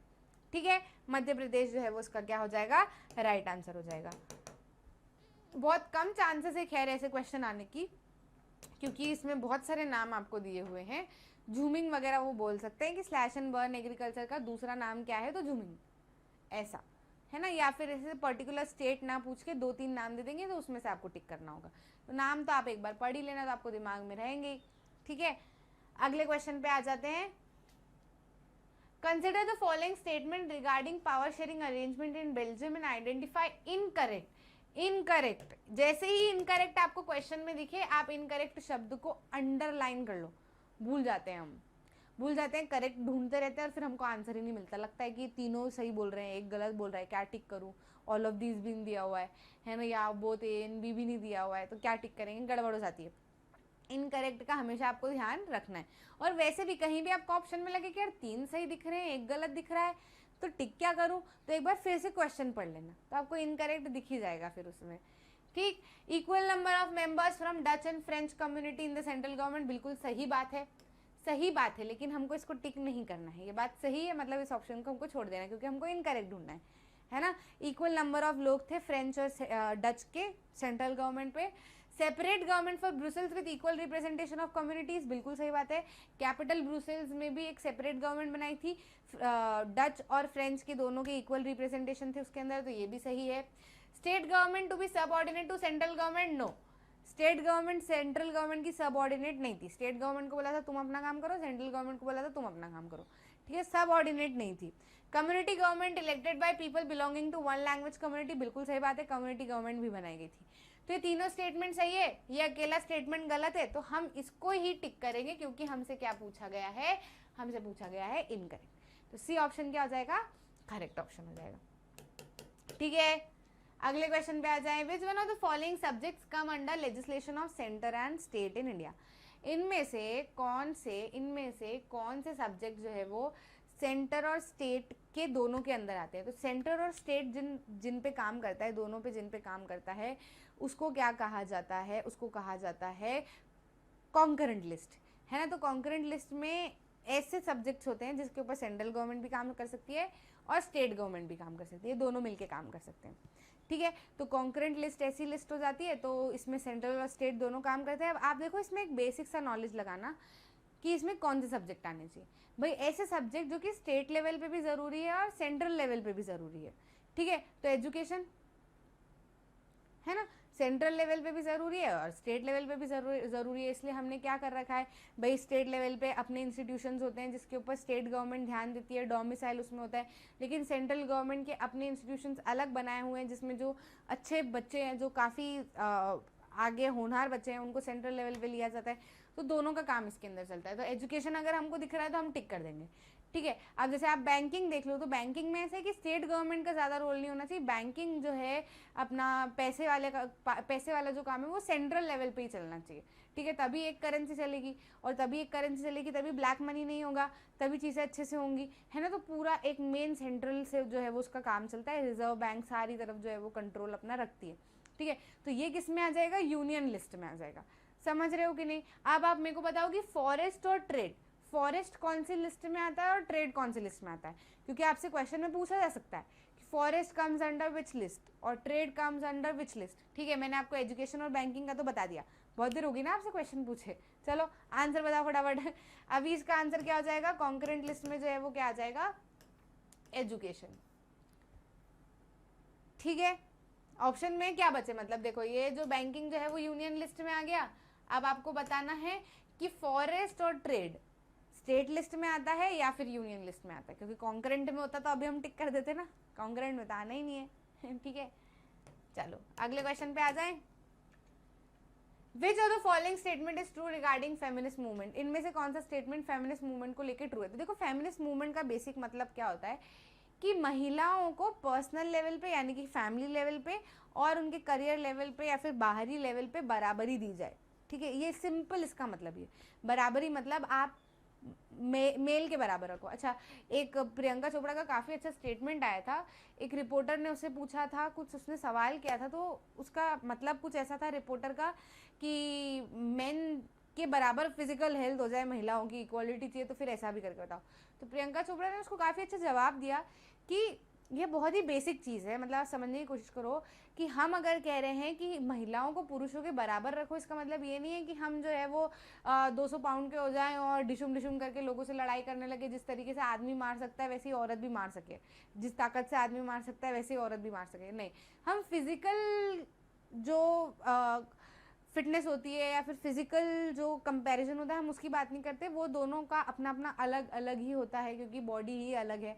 ठीक है, हम बात कर रहे हैं सेरेब्रल इक्वालिटी की, मतलब कि अगर पुरुष को ये हक है कि वो 30 साल का होने के बाद में भी, 3 बच्चे होने के बाद में भी, है ना, सीईओ बनने की इच्छा रख सकता है या फिर कुछ नया काम शुरू करने की इच्छा रख सकता है, और कोई उससे नहीं पूछता कि तुम कैसे करोगे या ये तुम्हारी उम्र नहीं है या फिर तुम बच्चे कैसे संभालोगे, ये सवाल उससे कोई नहीं पूछता। तो सेम इक्वालिटी अपॉर्चुनिटी, ये सारी चीज़ें जो है वो किसके लिए होनी चाहिए, सेम इक्वालिटी अपॉर्चुनिटी जो है वो महिलाओं के लिए भी होनी चाहिए कि अगर वो 30 साल की हो जाएं, 3 बच्चे उनके हों, उसके बाद में भी अगर उनकी इच्छा है कि वो एंटरप्रेन्योर बन सकती हैं, बिजनेस खड़ा कर सकती हैं, तो कोई उनसे ना पूछे कि तुम कैसे करोगे, बाकायदा और मदद करे कि हम तुम्हारे साथ में, एक किसको ये संभाल लेंगे, एक किसको ये संभाल लेंगे, हम मिलके कर लेंगे। समझे, है ना। तो ये सेरेब्रल इक्वालिटी की जो है वो बात होती है और यही जो है वो फेमिनिस्ट मूवमेंट्स भी में भी इंक्लूड होते हैं। ठीक है, तो अगर कुछ महिलाएं ऐसा सोच के बैठी है, इसका बहुत गलत मतलब निकाल लिया जाता है ना, आजकल इसका बहुत मिसयूज भी होने लगा है जो कि गलत है। ठीक है, तो यहाँ पे हम देख लेते हैं ऑप्शन में हमको क्या दिख रहा है। A group which favours giving more power to working women at rural and urban level, no, बिल्कुल भी नहीं। Movement that believe in giving exclusive right to female in urban areas, नहीं, ऐसा कोई एरिया रिलेटेड नहीं है ना। Radical movement, women movement aimed at equality in personal and family life as well, बिल्कुल सही बात है। पर्सनल और फैमिली लाइफ में जो है वो बराबर का हक दिया जाए, इसको जो है वो क्या कहा जाता है, फेमिनिस्ट मूवमेंट कहा जाता है। Practice of placing a female and masculine point of view in decision making, नहीं, ऐसा कुछ भी नहीं। तो ए बी डी जो है वो गलत ऑप्शन हो जाएंगे। आंसर जो है वो हमारा क्या होगा, सी की एक रेडिकल वुमेन का मूवमेंट है ना, जिसमें इक्वालिटी चाहिए होती है पर्सनल लेवल पे और फैमिली लेवल पे, कि कोई उनको मिल के काम हो। मतलब ऐसा नहीं है कि काम कर रही है तो सिर्फ घर का ही काम कर रही है, किसी मैटर में बोलने की ज़रूरत नहीं, किसी डिसीजन में बोलने की ज़रूरत नहीं है, नहीं, ऐसा नहीं, मिल के चीज़ें हो। ठीक है, समझ में आया। तो यहाँ पर हमारे क्या हो गए ख़त्म, यहाँ पर हमारे ख़त्म हो गए MCQs, है ना, मतलब जो आपका पहला सेक्शन है ये आपने क्या कर लिया, क्लियर कर लिया। ठीक है, अब हम बात कर लेते हैं वेरी शॉर्ट क्वेश्चन की। तो अब मैं आपको यहाँ पर ये बताऊंगी कि आपको इनको इन आंसर्स में लिखना क्या है। एग्जैक्ट आंसर इनमें नहीं लिखे हुए हैं, आपको ये पता होना चाहिए कि जब कोई क्वेश्चन आपके सामने आएगा तो आप उसमें क्या लिखोगे। एक हिंदी में आपको बोलना आना चाहिए कि क्वेश्चन आया तो मैं ये पॉइंट्स इंक्लूड करूँगा। अगर अभी ये नवंबर के बाद से आपने हर चैप्टर, हर क्वेश्चन में ये अप्रोच लाना शुरू कर दिया तो आपके मार्क्स आपसे कोई नहीं ले सकता। आप एक एक शब्द याद मत करो, एक एक लाइन आप याद मत करो, आप ये पॉइंट्स याद करो कि अगर ये क्वेश्चन पूछा गया तो मैं इसमें ये पॉइंट लिखूंगा, ये लिखूंगा, ये लिखूंगा, ये लिखो, ये मेरे 5 पॉइंट हो गए या ये मेरे 2 पॉइंट हो गए। अब उसके बाद में आपकी भाषा जो है वो अपने आप फ्रेम हो जाती है एग्जाम में जाके। अगर यहाँ से आप एकदम रट्टू तोते जैसे रट के जाओगे तो वहाँ जाके आप पहला शब्द भूले और आपका पूरा आंसर गायब हो जाएगा। तो आपको ऐसा नहीं करना है। ठीक है, अभी मैं आपको तरीका बताती हूँ। क्वेश्चन क्या पूछा है, mention the provision that constitute India into a secular country. हमको ऐसे प्रोविजंस बताने हैं जिसके कारण इंडिया को सेक्युलर कंट्री कहा जाता है। तो भाई किसी भी देश को सेक्युलर कंट्री कब कहा जाएगा, बेसिक सी चीज़ है, 2 नंबर का क्वेश्चन है, 2 पॉइंट आप इसके अंदर लिख दो। सबसे पहली चीज़, जब किसी कंट्री का कोई भी नेशनल रिलीजन ना हो, है ना, मतलब कंट्री की गवर्नमेंट, सेंट्रल गवर्नमेंट या फिर कोई सी भी कंट्री किसी एक पर्टिकुलर, सिर्फ और सिर्फ एक पर्टिकुलर रिलीजन को सपोर्ट ना करे।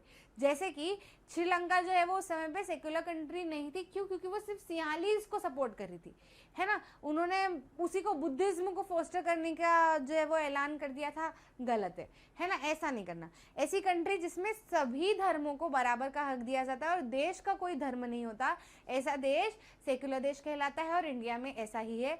नंबर 1 पॉइंट ये हो जाएगा। दूसरा पॉइंट ये हो जाएगा कि कोई से भी रिलीजन को, हर एक रिलीजन को प्रोफेस करने की इजाज़त है, प्रोपोगेट करने की इजाज़त है, रैलियाँ निकालने की इजाज़त है।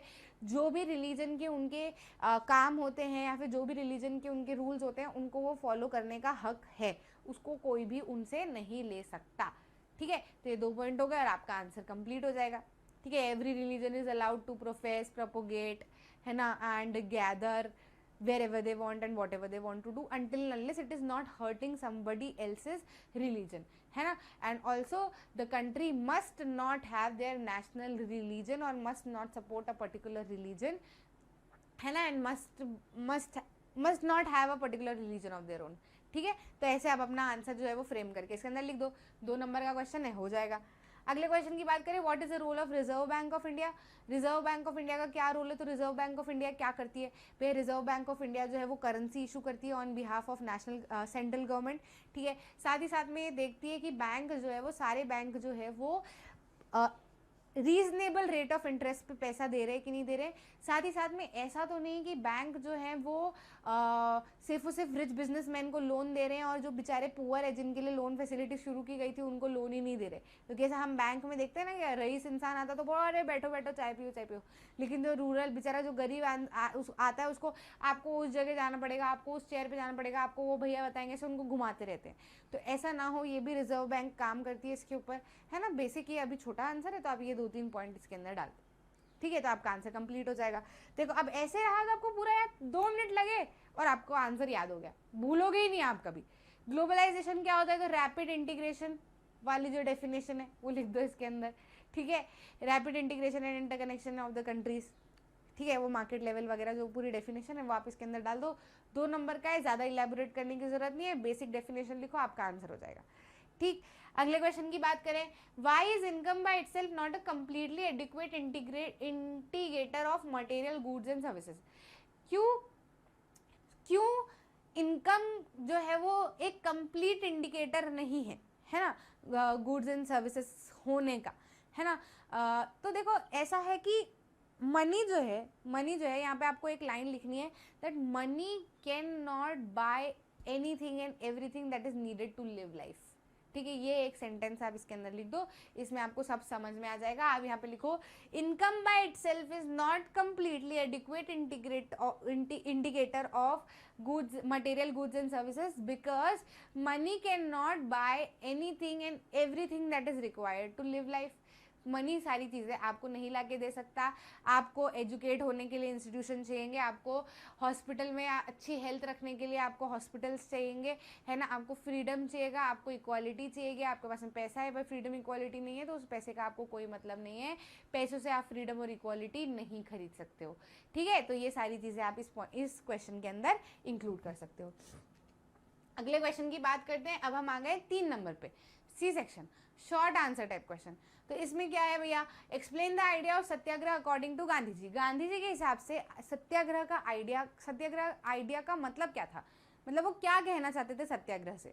ठीक है, तो गांधी जी के हिसाब से अगर हम सत्याग्रह की बात करें तो गांधी जी का ऐसा कहना था कि सत्याग्रह का एक बेसिक मतलब गांधी जी ये कहना चाहते थे, truth and need to search for truth, है ना। यहाँ पे लिख दो, according to Gandhi ji, satyagraha was truth and need to search for truth। ठीक है, साथ ही साथ में वो क्या कहते थे कि आप सामने वाले को अपनी बात मनवाने पे मजबूर मत करो, आप सामने वाले को सत्य समझने पे मजबूर करो। अगर उसने ये समझ लिया कि सही क्या है तो वो अपने आप गिल्टी फील करेगा और अपने आप आपकी जीत हो जाएगी।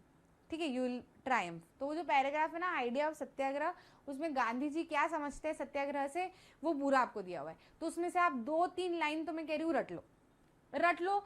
ये क्वेश्चन छूटता ही नहीं है, किसी न किसी सेट में तो आ ही जाता है, तो आपको पक्के से उसकी 2-3 लाइन तो रट ही लेनी है ना, कि according to Gandhi ji satyagraha was this and this. बाकी एक बेसिक आइडिया मैंने आपको दे दिया है, कर लोगे। ठीक है, अगले क्वेश्चन की बात करें, एक्सप्लेन द आइडिया ऑफ सत्याग्रह हो गया। 26, water is very important critical resource in India, support the statement by explaining any 3 points, है ना। वाटर जो है वो बहुत ही इंपॉर्टेंट और क्रिटिकल रिसोर्स है इंडिया में, इसको आप एक्सप्लेन करो।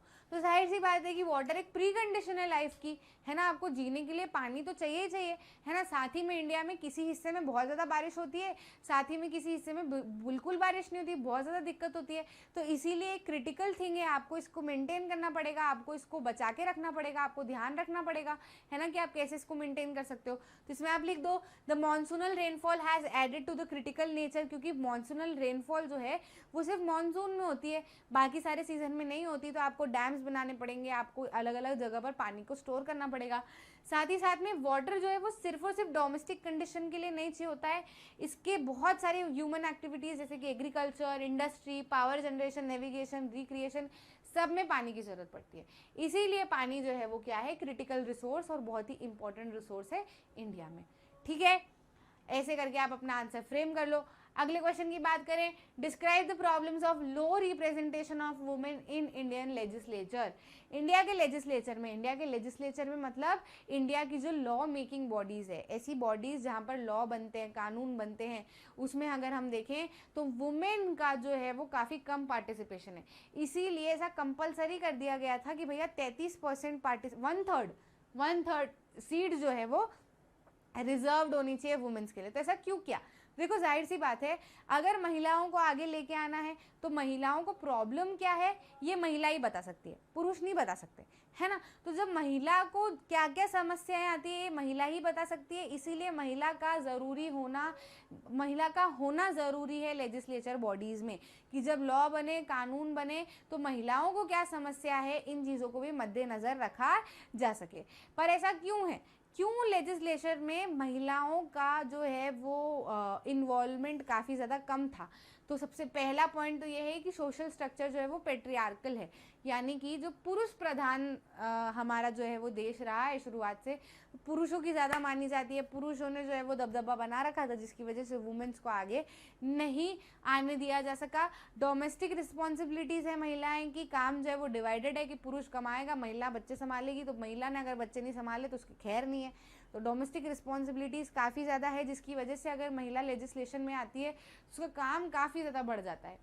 साथ ही साथ prevailing cultural attitudes regarding role of women in society, जो कल्चरल एटीट्यूड्स है वुमेन को लेकर सोसाइटी में कि इन्हें क्या करना चाहिए क्या नहीं करना, पुरुष को कोई नहीं बताता। चड्डा पहन के बाहर निकलो तुम, धोती लपेट के निकल जाओ, टावल पहन लो, बनियान भी ना पहनो, तुम बाहर निकल जाओ, कोई प्रॉब्लम नहीं है, कोई दिक्कत नहीं है भाई। बाहर ले लो तुम, ऐसे आप बाहर आके घूम लो, फ़ोन पे बात कर लो, रात में छत पे घूम लो, कहीं कुछ भी कर लो। तो ये इनके ऊपर कोई कल्चरल बाउंडेशंस नहीं है, लेकिन महिलाओं के ऊपर ये कल्चरल बाउंडेशन शुरुआत से रहे हैं। ठीक है, क्योंकि लेजिस्लेचर में अगर आना है, लेजिस्लेशन बॉडी में आपको आना है, तो फिर आपको बहुत सारी चीज़ें करने की ज़रूरत पड़ेगी जिसको सोसाइटी एक्सेप्ट नहीं करती घरों में, है ना। तो वो प्रॉब्लम हो जाती है। लेकिन अब काफ़ी हद तक समाज का सुधराव हुआ है, क्योंकि महिलाओं को लेजिस्लेचर बॉडीज़ में लेना शुरू कर दिया गया है। ठीक है, लोकल लेवल पे ये चीज़ सबसे पहले शुरू की गई थी, है ना। अपनी जो लोकल बॉडीज़ हैं, पंचायती राज है, म्यूनिसिपल कॉर्पोरेशन है, इसमें महिलाओं का इन्वॉल्वमेंट काफ़ी ज़्यादा लिया गया, कंपलसरी कर दिया कि भाई 1/3 पार्टिसिपेशन तो होना ही होना चाहिए, सीट्स महिलाओं के लिए ही रिजर्व्ड है। तो जिन पुरुषों को ऐसा था कि हाँ उनको भी नेता बनना है, तो महिलाओं को आगे किया गया, हाँ तुम चलो, तुमको सीट मिल जाएगी, तुमको टिकट मिल जाएगी, तुम जीत जाओगी, तो मैं भी कर लूँगा पीछे पीछे, ऐसे करके जो है वो महिलाओं को आगे लाया गया। ठीक है, तो ये मेन पॉइंट यहाँ पे मैंने लिख दिए, इनको आप याद करना चाहो आप याद कर लो। लेकिन अगर मैंने जो आपको समझाया है ये भी समझ आ गया है और आपको लगता है कि आप वैसे अपना आंसर लिख लोगे तो वैसे लिख लो। ठीक है, अगले क्वेश्चन की बात करें, money can not buy all the goods and services that one need to live well, है ना। अच्छे से रहने के लिए, अच्छी जिंदगी जीने के लिए पैसा वो सारी चीज़ें नहीं दे सकता जो चाहिए। तो इस स्टेटमेंट को हमको एक्सप्लेन करना है। मैंने आपको शॉर्ट में बताया है, पर आप इन लाइंस को एक्सप्लेन कर सकते हो, इलेबोरेट कर सकते हो और आगे बढ़ा सकते हो।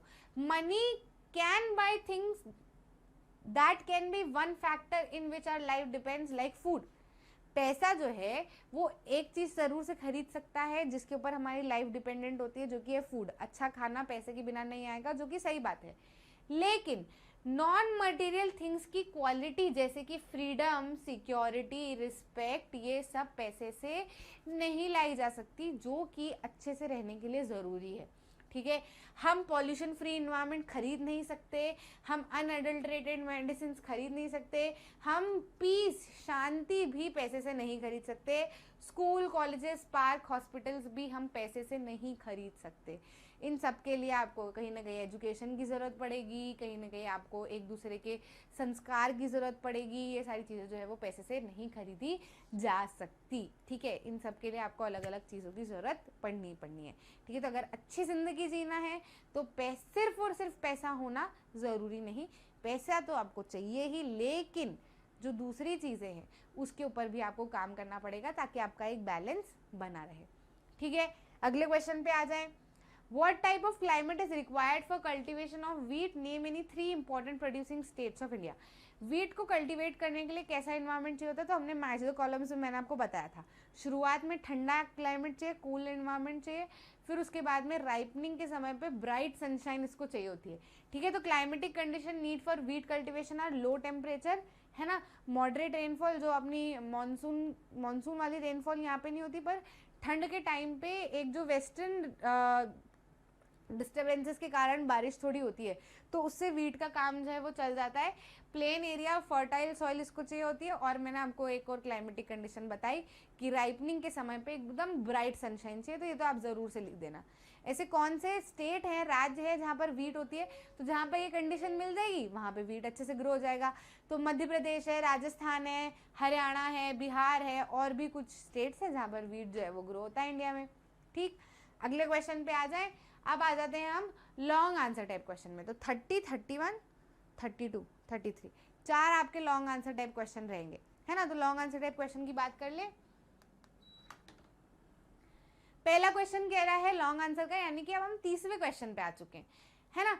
Explain any 5 social and administrative reforms introduced by Napoleon in regions under his control. हमको बताने हैं ऐसे 5 एडमिनिस्ट्रेटिव और सोशल रिफॉर्म्स जो कि नेपोलियन ने लाए थे, जो उन रीजन्स में जो कि उसके कंट्रोल में था। तो देखो, नेपोलियन ने ये सब फ्रांस से शुरू किया। फ्रांस में वो ऐसी चीज़ें लेकर आया कि फ्रांस वाले बहुत खुश हो गए, क्योंकि उसके पहले तो जो है वो काफ़ी ज़्यादा कंट्रोल में रहते थे, है ना। लेकिन फिर थोड़े खुश हुए। फिर नेपोलियन ने सोचा कि अब वो मसीहा है और वो पूरे के पूरे यूरोप में लोगों को ये सारी चीज़ें जो है वो ठीक करेगा।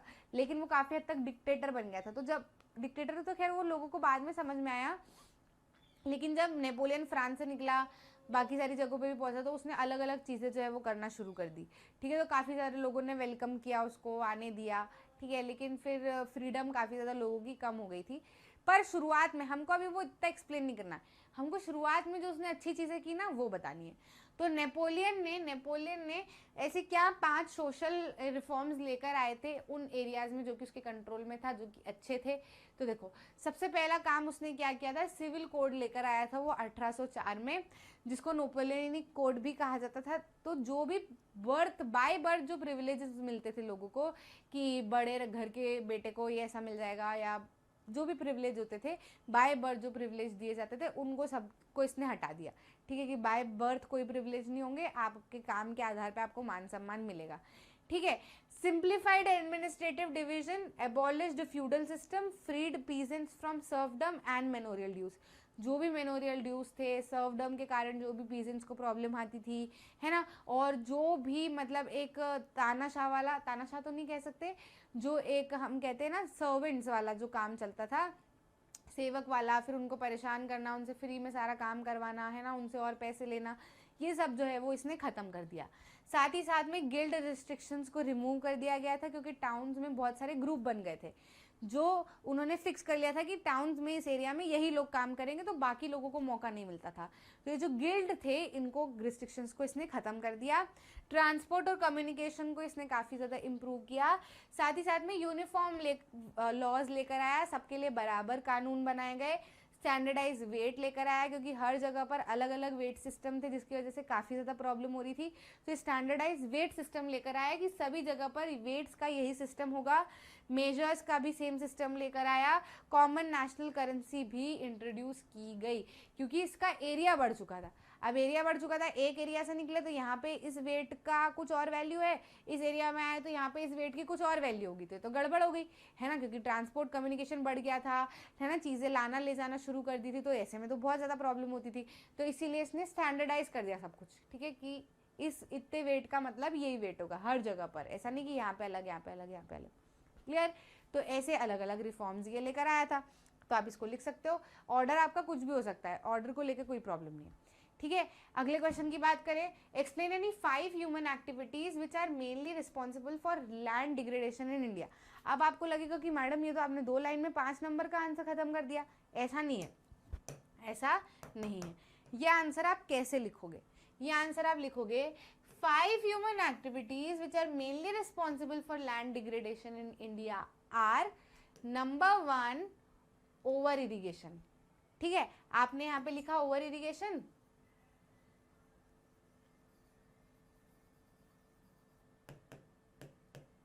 फिर इसको एक्सप्लेन किया कि ओवर इरिगेशन कैसे, है ना, कि लोगों को लगता है कि और ज्यादा पानी डालेंगे तो खेत अच्छे से हो जाएंगे,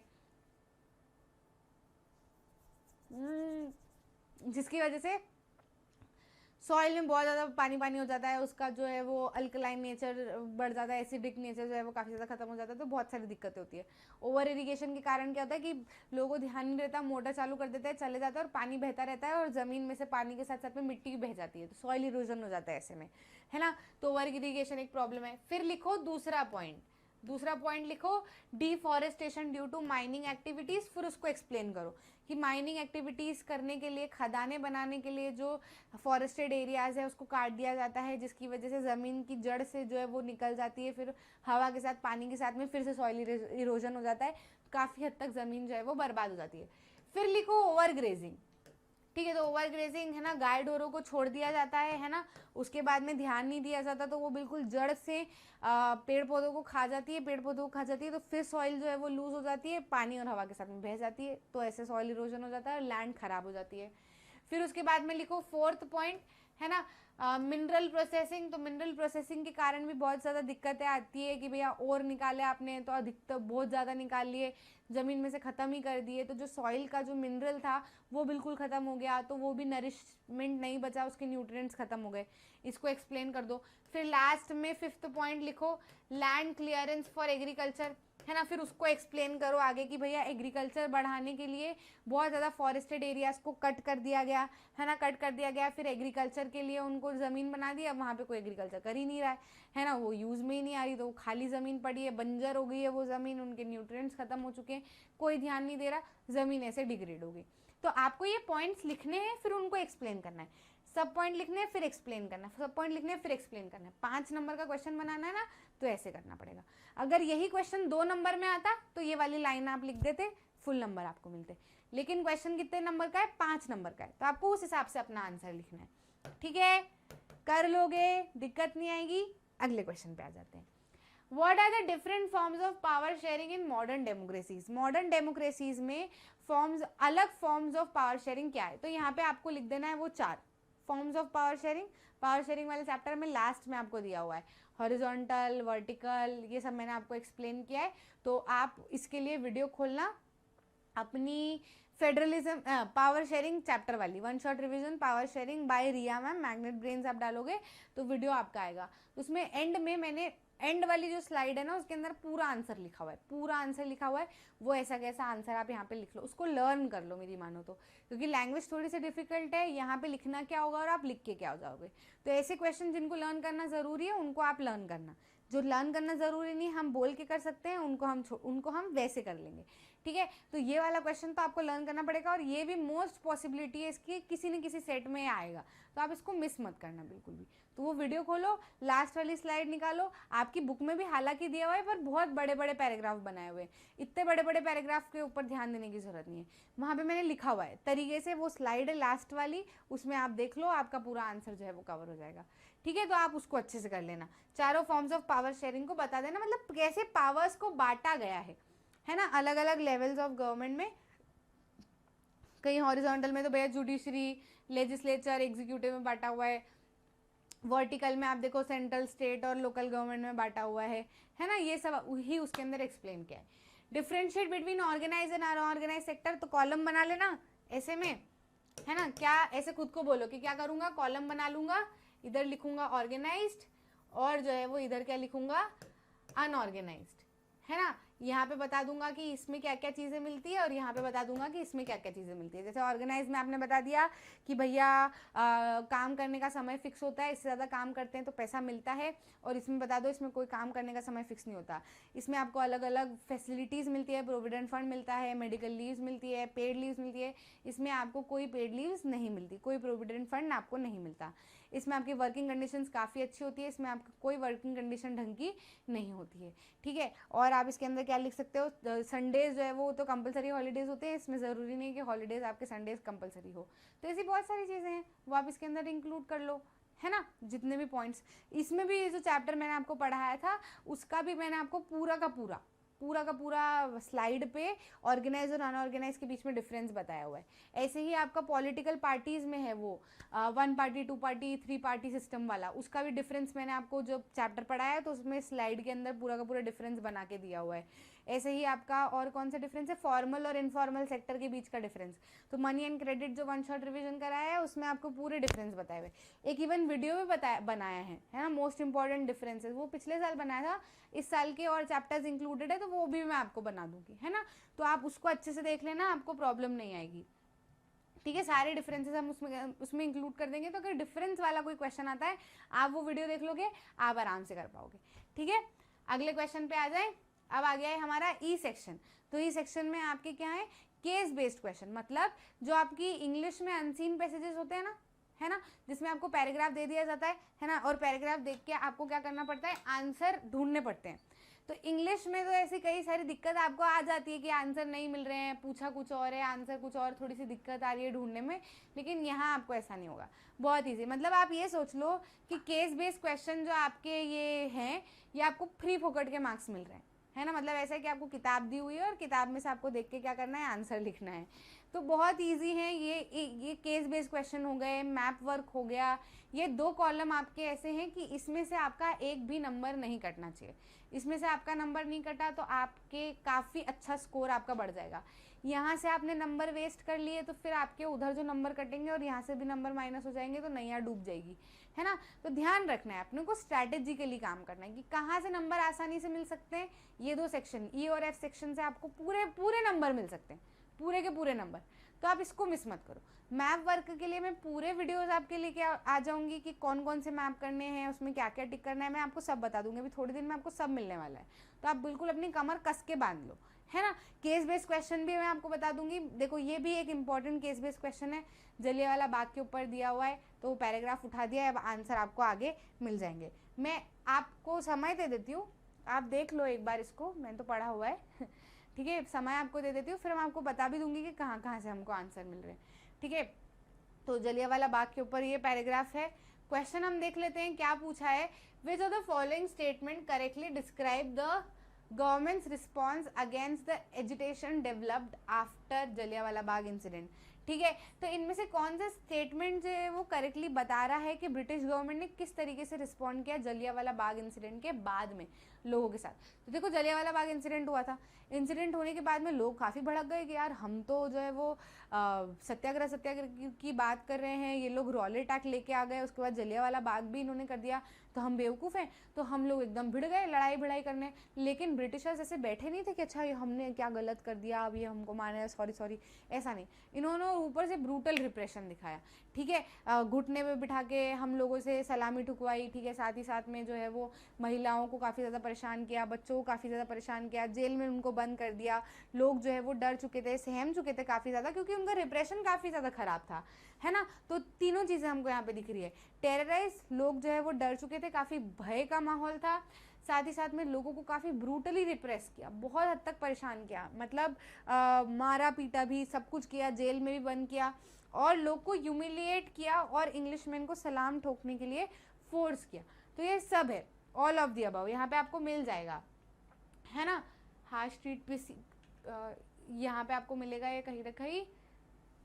हाँ, satyagraha is force to rub their noses, crawl on the street, do salaam to all the sahibs, है ना, flogged on the villages, villages were bombed, है ना, and they were people were टेरराइज्ड, ठीक है, government responded with brutal repression, ये सब आपको दिया हुआ है। तो ये तीनों ऑप्शन जो है वो हमारे क्या सही हो जाएंगे, तो आंसर जो है इसके अंदर हमारा क्या आ जाएगा, लास्ट वाला। अब ये वाला क्वेश्चन आपको एमसीक्यूज में भी उठा के दे सकते हैं, ये सीधे केस बेस में ना दे, एमसीक्यू का एक क्वेश्चन बना दे, तो मिस बिल्कुल भी मत करना, है ना, चीज़ों को ध्यान से पढ़ लेना। अगले क्वेश्चन की बात करें, वाई वॉज द खिलाफत कमेटी फॉर्म्ड इन 1919, खिलाफत कमेटी क्यों बनी थी, तो देखो यहाँ पे आपको दिया हुआ है ना, खिलाफत कमेटी क्यों बनी थी भैया, खिलाफत committee was formed in Bombay in 1919, young generation थी मुस्लिम लीडर्स की, ब्रदर्स है मोहम्मद अली, शौकत अली, डिस्कस कर रहे थे महात्मा गांधी से कि क्या पॉसिबिलिटी हो सकती है यूनाइटेड मास एक्शन की, गांधी जी ने इसको एक मौका देखा कि मुस्लिम्स और ये दोनों एक हो सकते हैं। सितंबर कैलकाटा सेशन में उन्होंने लोगों से नॉन कॉपरेशन मूवमेंट की बात की, ठीक है, रूमर्स फैले हुए थे कि भैया पीस ट्रीटी होगी ऑटोमन एम्पायर पे, एम्परर पे, जो कि स्पिरिचुअल हेड थे, इस्लामिक लीडर्स थे, तो खलीफा के टेम्परल पावर्स को डिफेंड करने के लिए खिलाफत कमेटी बनाई गई थी। तो ऑप्शन में हम देख लेते हैं, है ना, Muslim had no political association, ऐसा कुछ था क्या, Muslim leadership emerge this time, ऐसा कुछ था क्या, to defend the khalifa's temporal power, बिल्कुल हमको ये दो लाइन तो उसमें नहीं दिखी, सी ऑप्शन जरूर से हमको दिखा, है ना, तो हम क्या बोल देंगे, C option will be the right option. ऐसा नहीं था कि इस समय तक कोई मुस्लिम एसोसिएशन नहीं था, पहले भी था, है ना, मुस्लिम लीडरशिप तो इमर्ज ठीक ठाक हो ही रही थी, लेकिन क्योंकि एक ही ऑप्शन टिक करना है तो ये सबसे सही वाला ऑप्शन है ना, ऑल ऑफ दीज भी नहीं दिया हुआ है कि हम ऑल ऑफ दीज टिक कर ले, तो ऑप्शन तो एक ही करेक्ट होगा, तो ये हमको डायरेक्ट ऑप्शन दिख रहा है, तो सी ऑप्शन राइट ऑप्शन हो जाएगा।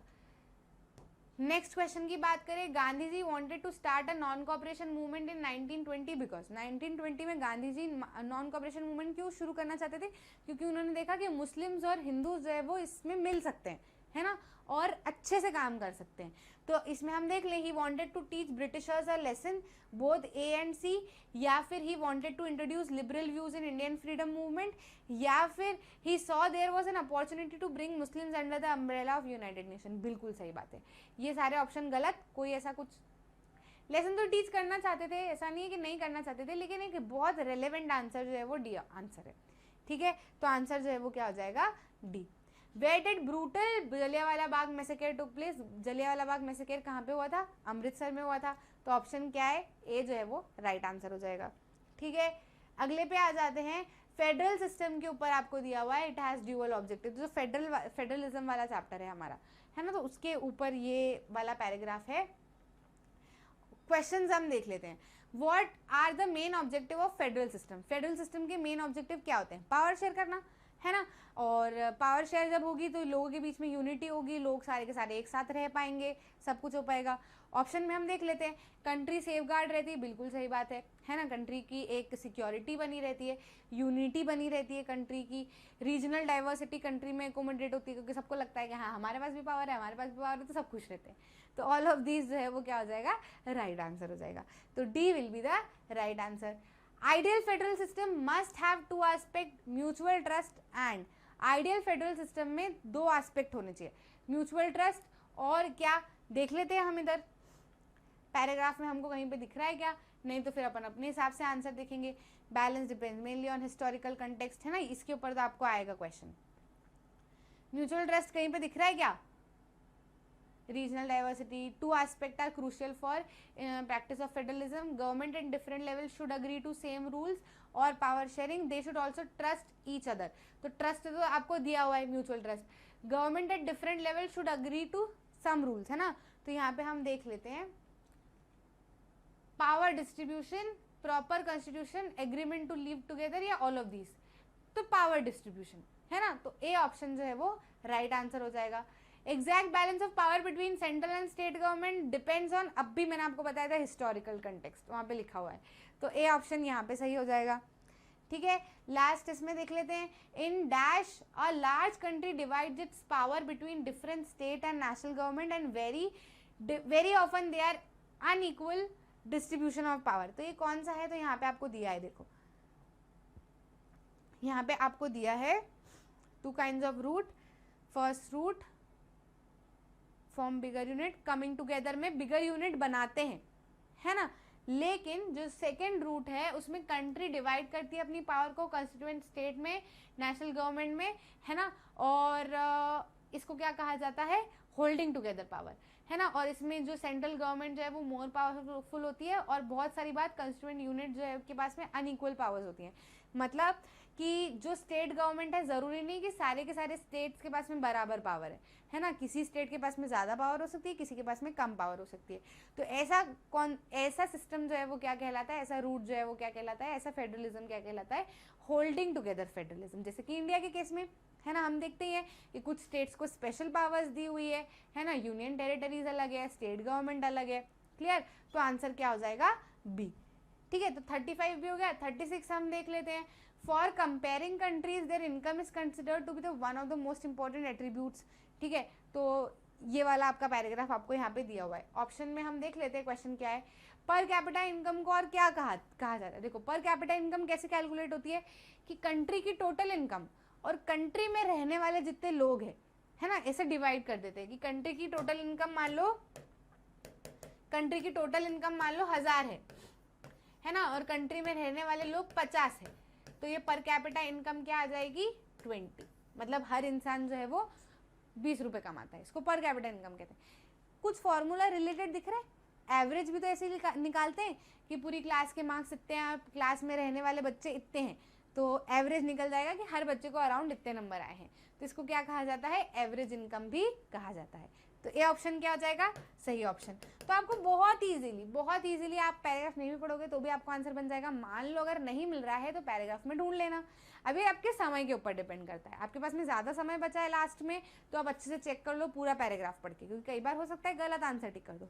लेकिन मान लो कि आपके पास में समय कम है, क्योंकि ये आखिरी में करोगे आप, हो सकता है आपको समय ज़्यादा लग जाए, कुछ गड़बड़ हो जाए, तो आपको तरीका भी पता होना चाहिए कि सीधे आप क्वेश्चन देख के भी आंसर निकाल लो, क्योंकि पढ़ा हुआ तो आपने पहले से है ही। ठीक है, What is the main criterion used by the World Bank in classifying different countries? Countries को क्लासीफाई करने में वर्ल्ड बैंक ने क्या मेन क्राइटेरिया यूज किया है, तो वर्ल्ड बैंक ने मेन क्राइटेरिया जो है वो पर कैपिटा इनकम का यूज किया था। ठीक है, उसी को देख के फिर बाद में समझ आया कि पर कैपिटा इनकम जरूरी नहीं है कि मेन क्राइटेरिया हो, आपको हेल्थ, एजुकेशन, है ना, इक्वालिटी, ये सारी चीजें भी देखनी चाहिए। तो फिर जो दूसरे वाले ने निकाला था उसमें उन्होंने सारी चीजें इंक्लूड की थी, लेकिन वर्ल्ड बैंक ने पर कैपिटा इनकम को ही मेन क्राइटेरिया यूज किया था। तो आंसर क्या हो जाएगा, पर कैपिटा इनकम, है ना। तो यहाँ पे आंसर जो है वो A will be the right answer.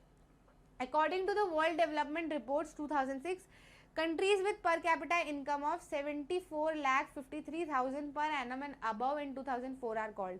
ऐसी कंट्रीज जिनकी पर कैपिटा इनकम 70, मतलब टोटल इनकम जो है वो 74 per capita income, with per capita income 74,53,000 per annum है और उससे ज़्यादा है, तो ऐसी कंट्रीज जो है वो क्या कहलाती है, तो ऐसी कंट्रीज रिच कंट्रीज कहलाती है। यार इतना साल भर का पैसा आ रहा है अगर पर कैपिटा पे ही, तो जाहिर सी बात है रिच कंट्री होनी है ना। और बाकी के भी आपको दिए हुए हैं, लो इनकम, मिडिल इनकम, ये वाले सारे भी जो है वो आपको बताए हुए हैं।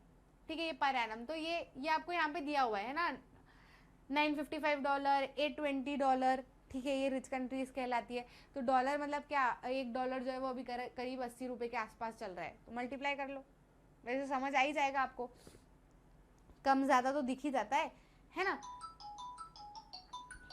ठीक है, हाँ भैया आ रहे हैं खाना खाने ठीक है, तो सेकंड वाला भी जो है, थर्ड वाला भी जो है वो रिच कंट्रीज यहाँ पे हमारा सही आंसर हो जाएगा।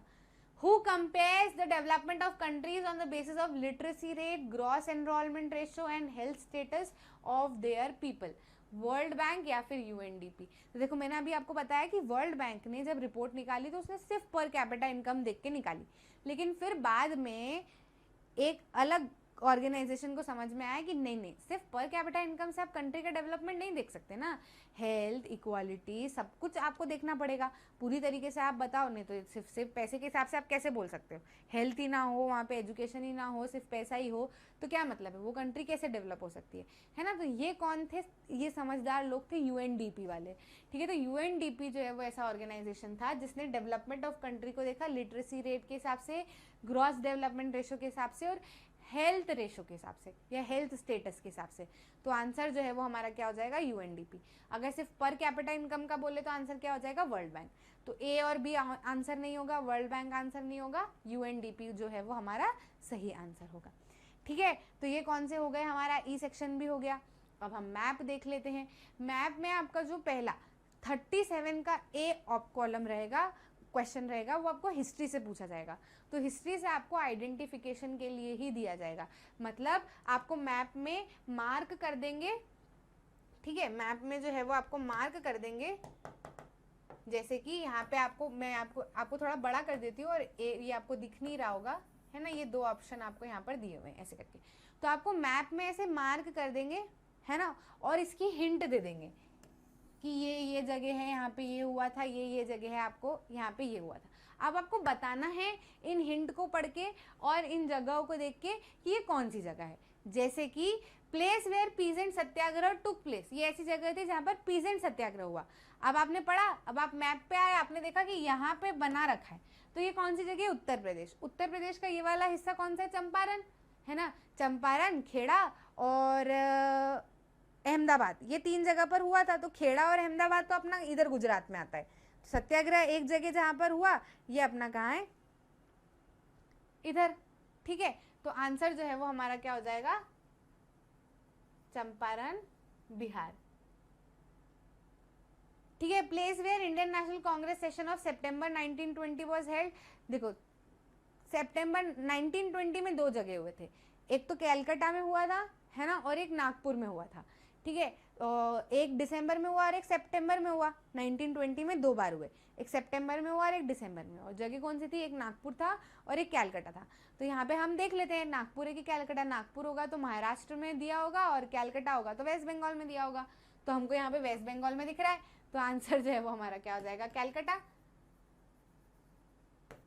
ठीक है, तो ये आपके 2 नंबर तो यहाँ से हो गए, है ना। तो हिस्ट्री में से आपको 2 नंबर का आएगा, और ज्योग्राफी फिर दूसरा जो होगा वो ज्योग्राफी में से आएगा। 2 ही जगह से मैप पूछे जाएंगे, हिस्ट्री और ज्योग्राफी। पहला वाला क्वेश्चन हिस्ट्री से होगा, दूसरा वाला क्वेश्चन ज्योग्राफी से होगा। अब ज्योग्राफी में आपको मार्क करने के लिए दिया जाएगा, ठीक है, आइडेंटिफिकेशन के लिए भी दिया जा सकता है, अब डिपेंड करता है उनके मूड के ऊपर। ठीक है, तो यहाँ से आपको आइडेंटिफिकेशन के लिए आएगा 3 नंबर का। क्लियर।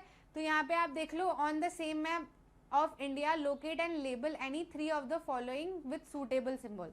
इनमें से कोई से 3 आपको करने रहेंगे, आपको जो समझ आ रहा है उसको आप यहाँ पर तीनों को मार्क कर दो। जैसे कि भाखरा नंगल डैम, तो भाखरा नंगल डैम आपका किधर आता है, हिमाचल प्रदेश की तरफ। तो हिमाचल प्रदेश की तरफ आप भाखरा नंगल डैम को टिक कर दो, ये रहा, है ना, ए। और यहाँ पर लिख भी दो भाखरा नंगल डैम, है ना, लिख के जरूर से आना। ठीक है, फिर अगला हम देखें तारापुर एटॉमिक पावर स्टेशन। तो तारापुर एटॉमिक पावर स्टेशन कहाँ पे आता है, महाराष्ट्र के एकदम कोने पे, ये रहा, है ना, महाराष्ट्र के एकदम कोने पे शुरुआत में। ठीक है, तो भाखरा नंगल, ये तारापुर, ये हो गया, लिख के जरूर से आना आगे तरीके से, है ना।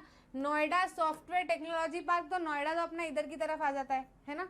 तो अगर आपको ये लग रहा है तो आप ये टिक कर दो। ठीक है, फिर उसके बाद में कोची पोर्ट आपको दिया हुआ है, तो कोची पोर्ट किधर आता है, केरला में। तो केरला के इधर वाले हिस्से पे, है ना, तो ये क्या हो जाएगा आपका कोची पोर्ट, इसको लिख दो। क्लियर है, समझ गए, कोई दिक्कत तो नहीं है। अब मैंने आपको बता दिया केरला, मैंने सोचा था कि आपसे पूछूंगी कि कोची पोर्ट का स्टेट बताओ आप कि कहाँ पे है, बाकी ठीक है, चलो अब बता दिए तो कोई बात नहीं। मैंने आपसे जितने सवाल पूछे हैं ना उसको आप पक्के से बता देना, ठीक है।